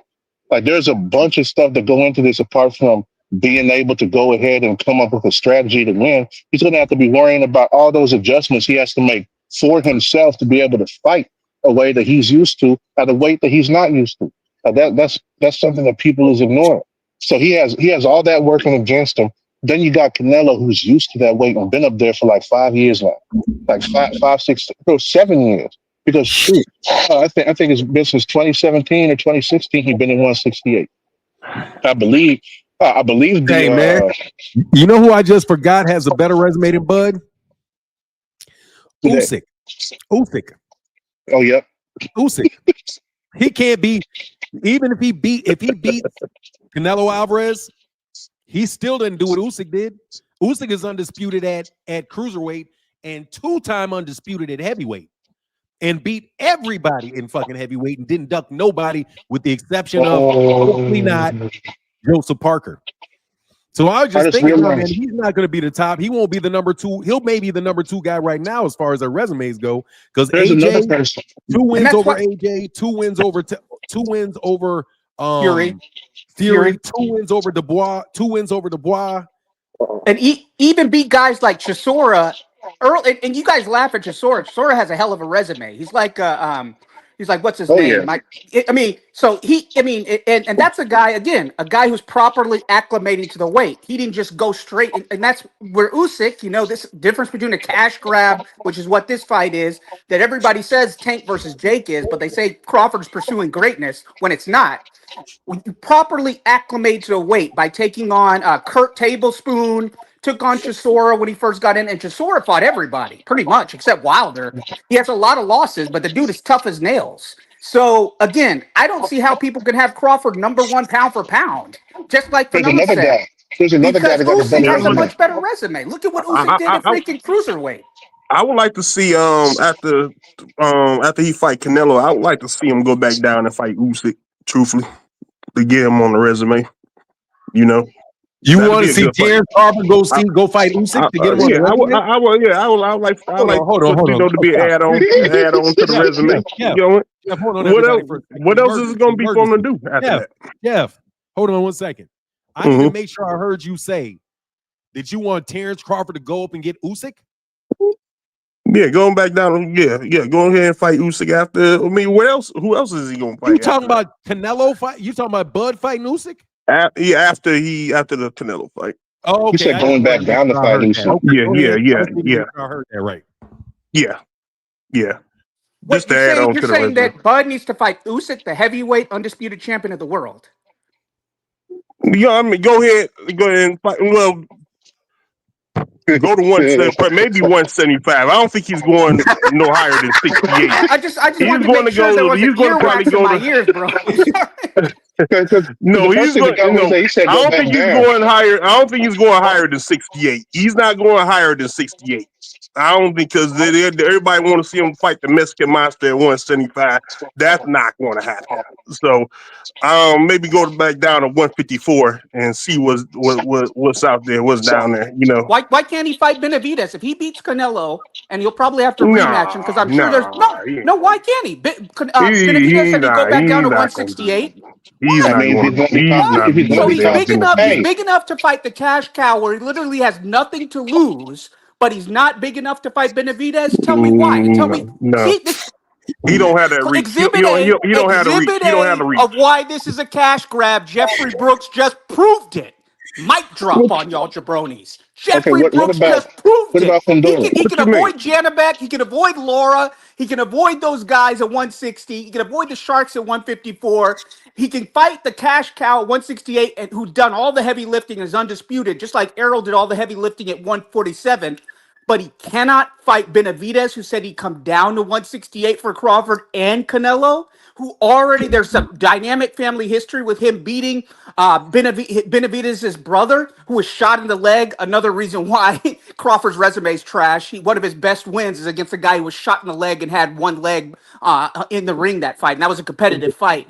So again, tell me why this isn't a cash grab. Tell me why he's big enough to fight Canelo, who happens to bring all the money. Just a coincidence. Yeah, it's a crash. But he's It's a not crash. big It's a enough to crash. fight Benavidez, who said he'd come down to 168 to meet him. And it's a big rivalry between what happened to his brother and Crawford. Make that make sense. It's a cash grab, and is also adding on to the resume as well. It's doing both. It's both. Well, speaking of So resume, there's one why more shouldn't fighter. There's one more fighter who got a better resume than Bud. Y'all forgot. I let them off the list. That is Jake Paul. Because he wasn't supposed to beat none of the people he beat, but he ended up beating them anyway. Those are all fights where he was not the favorite, except maybe the Mike Tyson fight, just because Mike was old. But coming from no amateur experience, no amateur background, coming from YouTube and going in against these guys who've been combat sports champions and winning, yeah, I got to say that's better than what Bud's done. I cannot co-sign that shit. Butterbean has a better resume than Crawford. Butterbean has a better resume. Rest in peace to Butterbean has a better. Winky Wright, Did one of my Butterbean favorite die? fighters. I didn't Winky know Butterbean Wright. died? Butterbean has gone. Yeah, he's Butterbean been died? dead. He's been When? gone for a while. Oh my God. I did not know Maybe I that. just forgot he died or something. Okay. Yeah, rest in peace to Butterbean. He has a better resume than Crawford. One of my favorite fighters, Fanon, in yesteryear, Winky Wright. Put some respect on Winky Wright's name. If Crawford went through what Winky Wright went through, those kind of fights, Crawford would have multiple losses. Tito Trinidad has a better resume Butterbean than is alive, Crawford. bro. He is? Yes, he's Okay, 59 years old. okay, I I was was about to confusing, say. I guess, with Kimbo Slice. My bad. Yeah, you mean Confusing Kimbo Slice. Butterbean, Kimbo's Butterbean's son still was about alive, to bro. fight too. Kimbo's son is coming in. Kimbo Slice Jr. Whatever. He about to be fighting. So yeah, Jake Paul, I agree with, and Winky Wright. Y'all got to bring up Winky. Tito Trinidad. These guys, you guys are saying Bud is top 5 even? That is blasphemy. Me, Phoenix, and Fanon have listed at least 10 people now that have a much better resume than Crawford. Boxing is about who you fought, when you fought them, and what the perception of was going into that fight. So all these guys these days, man, especially Crawford, who's been a blind opportunist, he's been very protected. He's moved strategically, including the bad faith negotiations he put Arrow through. The fact that he went the WBO route in that 147, knowing that the PBC guys weren't there. He re-signed with Top Rank, knowing he wasn't get the smoke. He invented this narrative that only he was ducking when Tim Bradley himself said, "Why would I fight Errol Spence?" He was on the other side of the street. That's what his idol, Tim Bradley, had said about Errol Spence when he ducked Errol Spence. He ducked Sean Porter. And now Crawford saying they invented that with me. This guy is full of cap. So again, he is a good fighter, but let's not, even if he wins this fight, I'm not going to overrate Canelo Alvarez, who wouldn't even fight Demetrius Boo Boo Andre for undisputed at middleweight and duck that fight. Duck Benavidez. At 154, he was fighting a bunch of unranked welterweights, guys coming off of losses because the WBC allowed that to happen. And just like with Benavidez, where they put guys through eliminator after eliminator, the guys that Canelo should have been fighting, they allowed him to fight guys who were undersized. So again, Crawford, Winky Wright, Tito Trinidad, Oscar, man, he was the golden boy. He didn't even have to fight Bernard Hopkins. He didn't have to fight Felix Sturm. He didn't have to take these fights against Pernell Whitaker, and he took them. And that was a guy who was a legitimate crossover star, won a Grammy for singing. I don't know if you guys remember that. He didn't have to take these tough fights. He didn't have to take these tough fights. So you guys are ranking Crawford top 2? I mean, what are you smoking, bro? Is that Jamaican ganja, that Canadian synthetic ganja? I don't know. Is that fentanyl? I Is think that they are fentanyl judging. from Mexico or Colombia, Venezuela, I Chinese fentanyl? I think they judging it by skills. As far as skills, you gonna compare skills, or you can compare who they fighting, matches and matchmaking and all that. That's That's not two how you different. rate That's a two separate fighter. as well. That's not how you You know rate a what I'm saying? fighter in terms of top 10 of all time. It's not What? skills. It's who you beat them, when you beat them, and what the perception was going into the fight.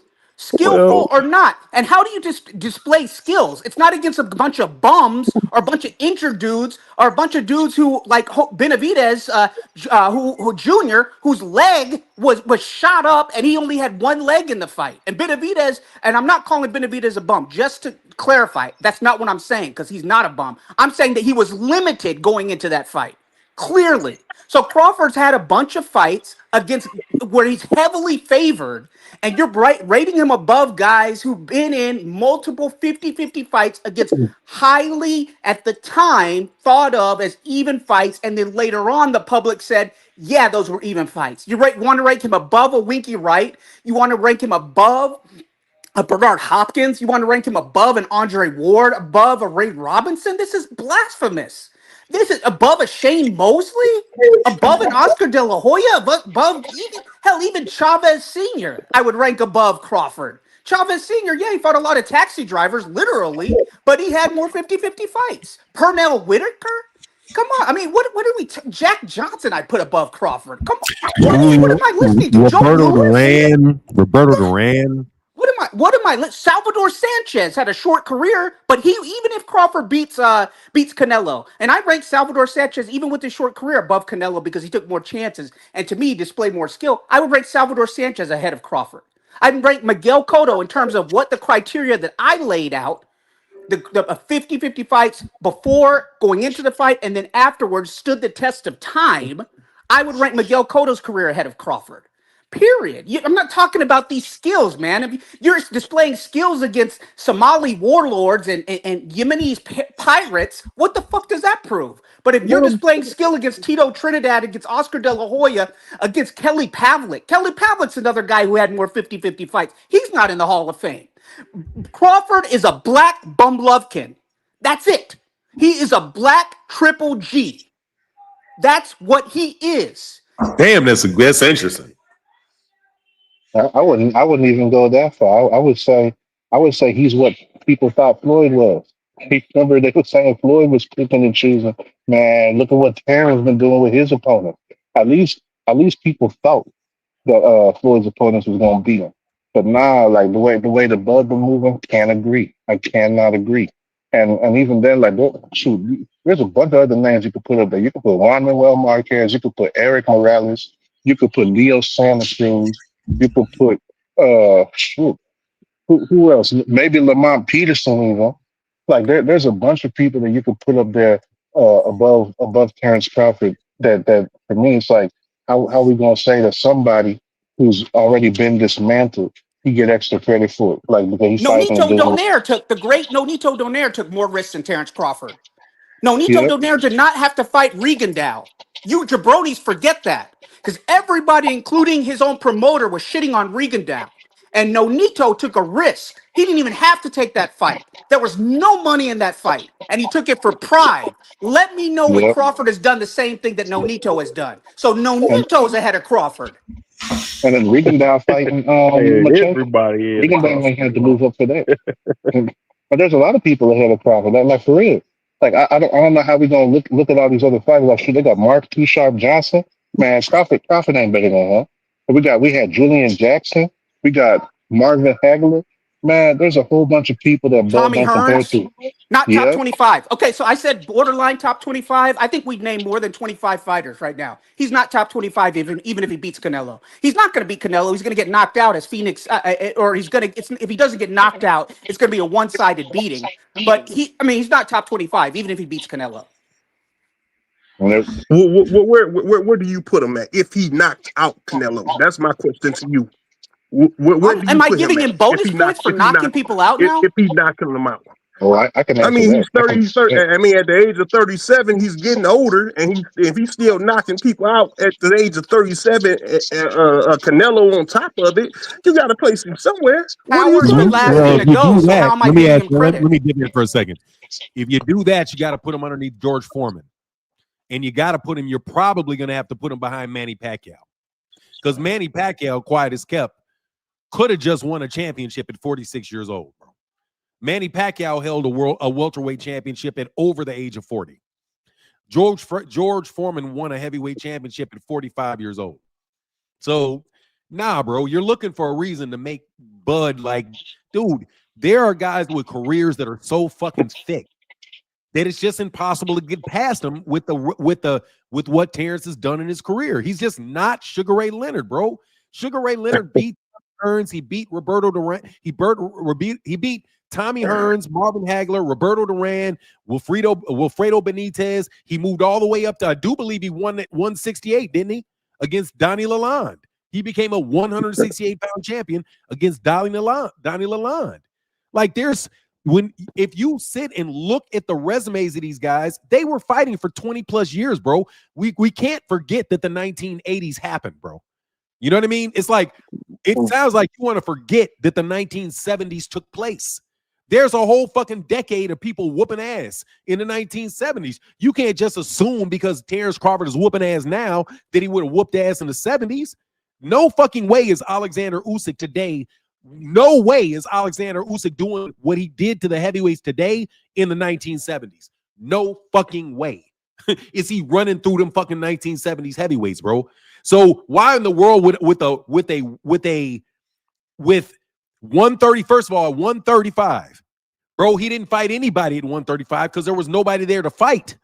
Now, and that ain't an insult to him, but there just wasn't. He beat Ricky Burns, who was a domestic level UK fighter. He beat Ray Beltran, and he beat, like, who else did he beat? Like, dude, at 140, he beat Hank fucking Lundy, Victor Postal.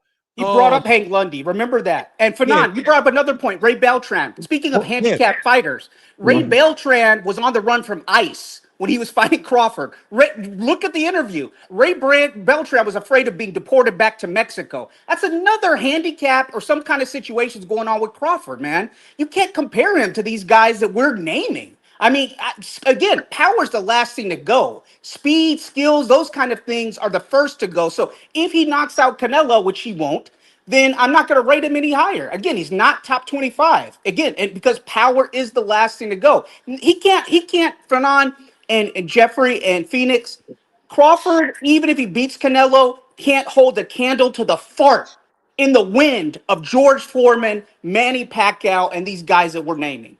Even if he beats Canelo, he cannot hold a candle to the fart in the wind of the rest in peace to George Foreman, Manny Pacquiao, who took on Ugas as a late replacement. Took on Ugas, a Cuban school guy as a late replacement. Hey, come on, let me finish my point before I forget it. Okay. Before Terence Crawford can be above those guys, bro, he's going to have about 5 or 6 more fights. He's going to have to, in order for him to be where you put him, he's going to have to be Canelo. He's going to have to beat David Benavidez. He's going to have to beat somebody like Billy. He beats those 3 people and he dominates at 168 against. That's when you can talk about it. But not if he gets one off on basically a blown up 160 pounder who's been ducking all the smoke in the division. Because everybody that I named in that division who Terence Crawford would have to fight, dude, Canelo Alvarez is refusing to fight. So it's not like Sugar Ray Leonard fighting Tommy Hearns after Tommy Hearns just fresh off whooping the fuck out of Wilfredo Benitez. You know what I mean? It's like, and by the way, Tommy Hearns was the #1 pound for pound fighter in the world over Sugar Ray Leonard when they fought. So it's like, no, bro. And they're in the same fucking weight class. Ain't no way, bro. Ain't no way. He's gonna have to clean out that division. What's up, Jamison Childress? What's on your mind, brother? Yeah, good morning. What's going on, everybody in the chat? Yeah, Everybody I'm on the good, panel brother. today? Hey, before you speak, let me get this real quick. I'm not even a big Bud fan, but these guys are doing him way too dirty. If he wins this fight Saturday night, this isn't going to age well for Phoenix and Kamal. I mean, they're going to still stay with their point because if he does win by knockout, bro, that's first of all, that shit's not fitting to happen. I'm going to say this shit right now. Investigate. If you win by knockout, investigate. What's on you? What's going ahead, Jameson Children? Oh, I'm sorry, I forgot. I missed Isaiah YWD. Isaiah says, why don't they talk about Madmaroff?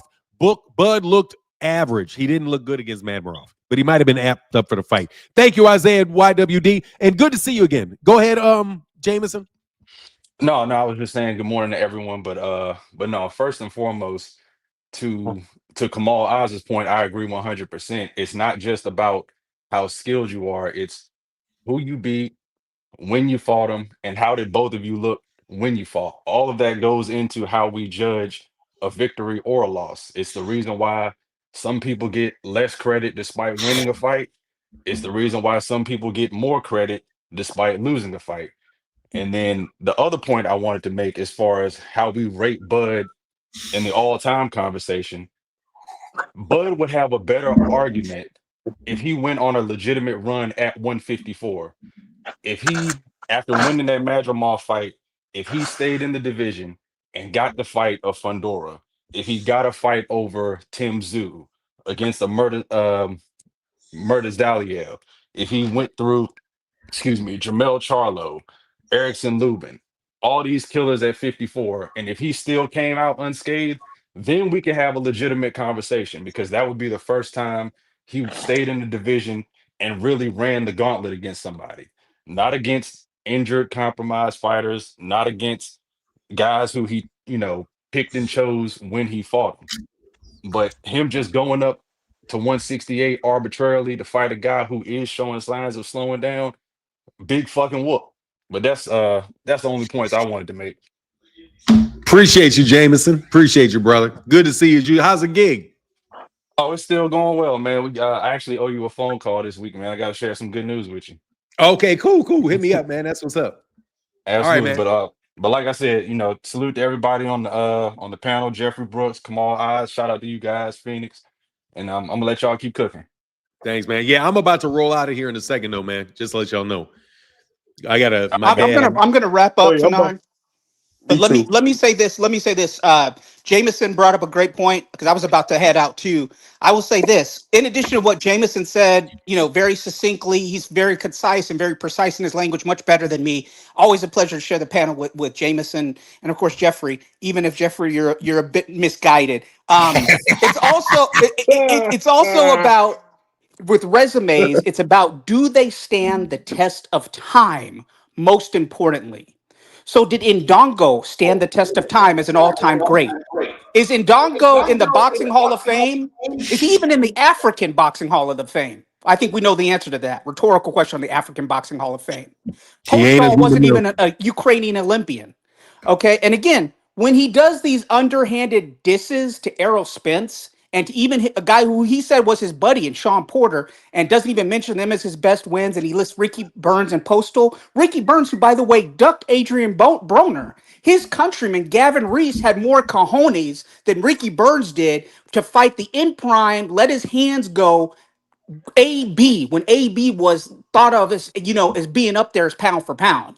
Again, and AB took a lot more risks. So you want to talk about fighting and resume is about who you beat, where you beat them, and do those wins stand the test of time? And so with Crawford, win or lose, and I think it was Virgil Wembley who said, I'll be eating crow on Saturday. I won't, because those standards that I laid out, and Fanon, I'll end on this, they will not be disproven by beating a guy who is a money guy and a cash grab. A guy, and I'll add to this, Fanon, he'd have to beat David Morrell because Canelo ducked David Morrell Jr. Crawford would have to beat him too. With that, I'm out. Thank you. All right, brother. Get back, man. Jeff, go ahead, brother. What's on your mind? last bit. I'm just gonna say, man, it's all of this, all the comparison, man. Everybody saying who's better than who and all that. It is at the end of the day, just like the pound for pound. It's all opinion too. You know what I'm saying? My whole thing is this. I know it's a lot of bigger fighters than Bud Crawford. Earl Spence was a better fighter than was considered a better fighter than Bud Crawford. My whole thing is no, he wasn't, because Terence Crawford was favored in that fight, bro. No, he was not. The odds were heavily in favor of Terence going into that fight. Well, resume comparison, you know what I'm saying? That's really what we were doing up here. Going into that fight, right, bro. And the dude had 2 car accidents. I mean, come on, man. I understand. Man. Let me ask you a second. Can we please give Errol Spence Jr. enough credit?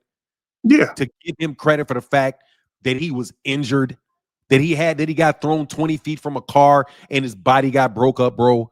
I mean, seriously, man, have enough respect for I did that.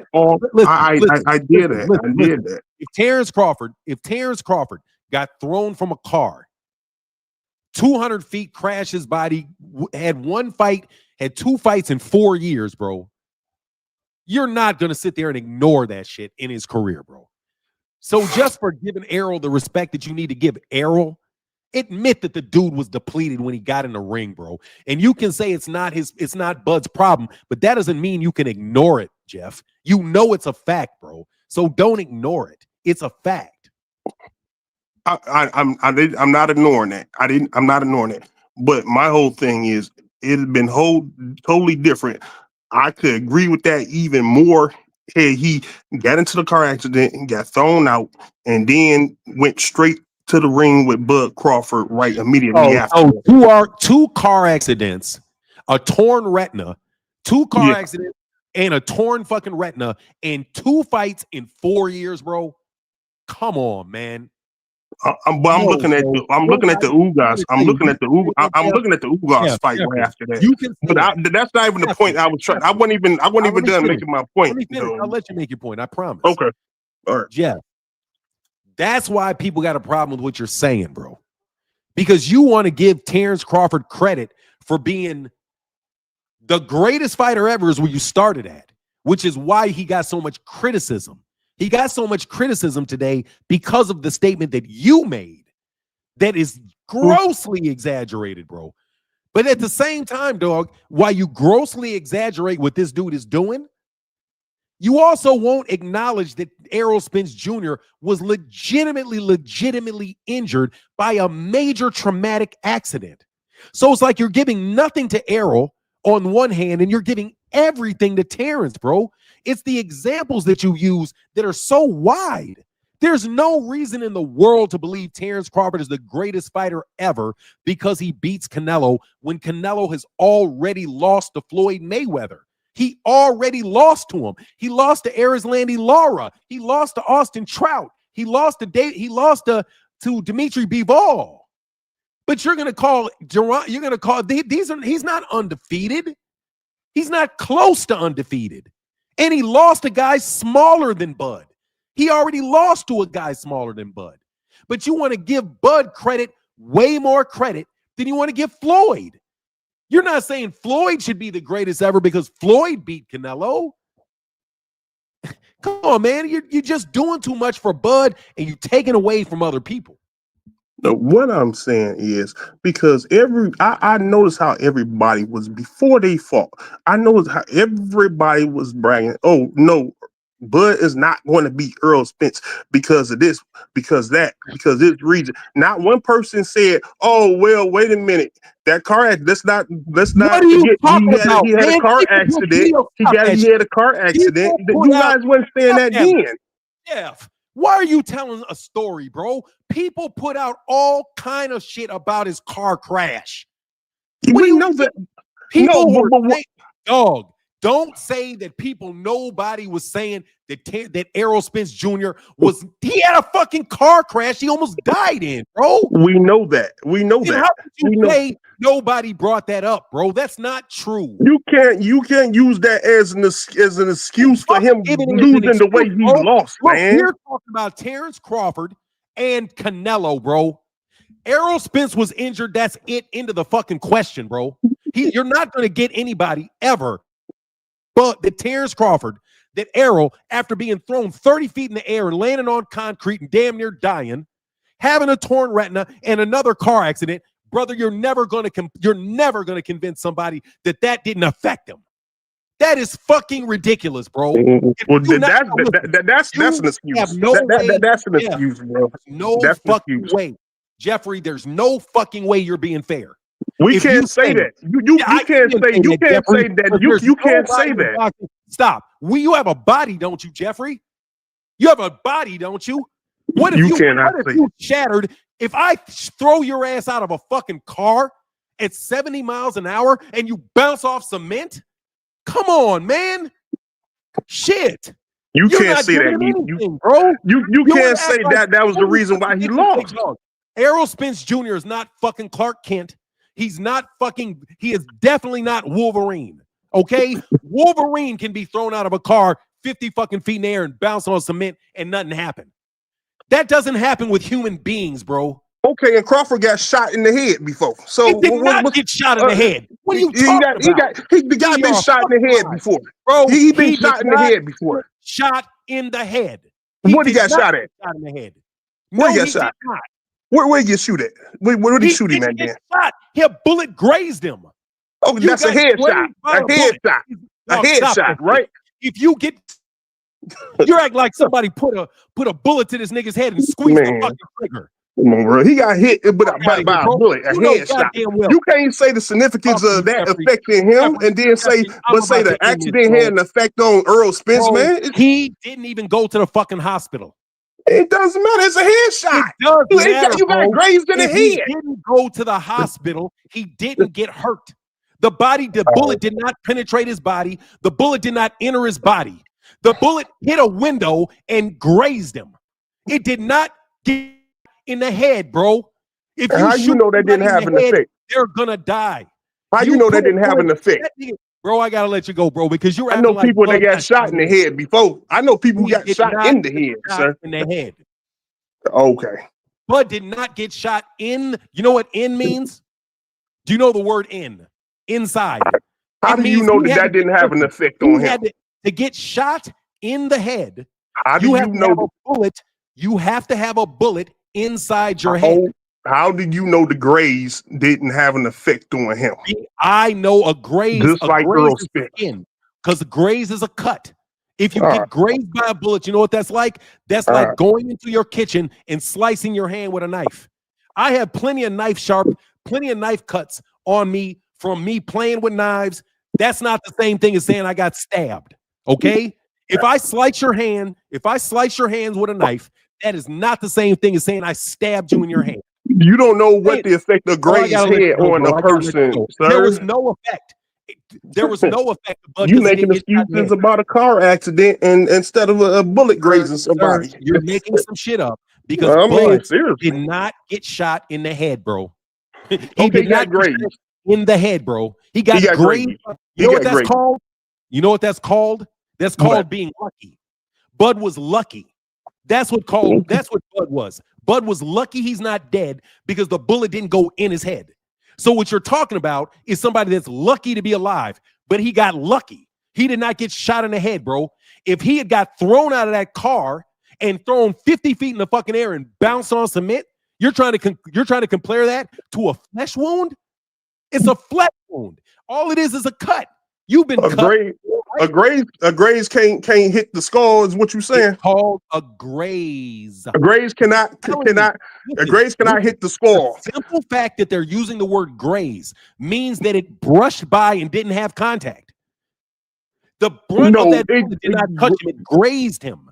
Graze, there is contact. You know what a graze is? Graze is contact. You just said a flesh wound. You said a flesh wound. A flesh wound, nigga. Stop lying. That's contact. That's called contact. Bro, you are trying. I don't give a fuck if I grab a bullet and put it up next to my head and pop myself. He didn't get shot in the head, Greg.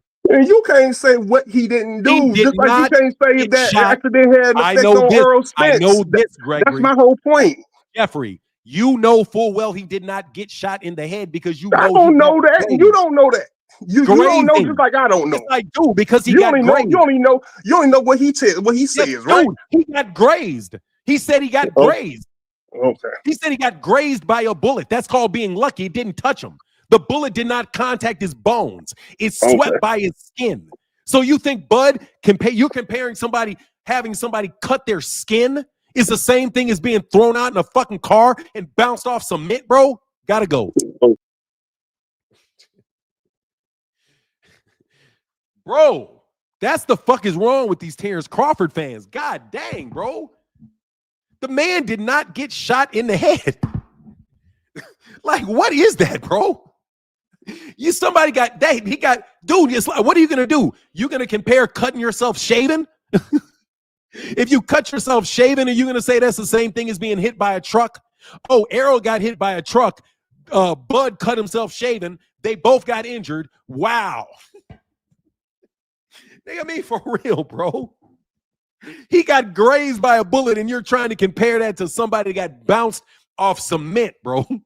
Do you know he would have probably had more injury if he would have fell off of a bike than getting grazed? He got lucky. My God, keep cooking tomorrow. And these Bud fans keep repeating the same talking points. That shit is crazy, bro. How can you sit up here and argue that a man that gets grazed in the head is the same as somebody that gets thrown from a car and landed on cement, bro? Jesus Christ, bro. Anyway, no, I'm getting up out of here. I can't do that. I got to go, man. Much love, man. I'll talk to you later, Jeffrey. I'm sorry for hanging up on you, bro, but I couldn't do it anymore. Anyway, that's crazy, bro. That's crazy. Anyway, much love to everybody in the chat, everybody in the super chat. And with that, I'm out. Deuces.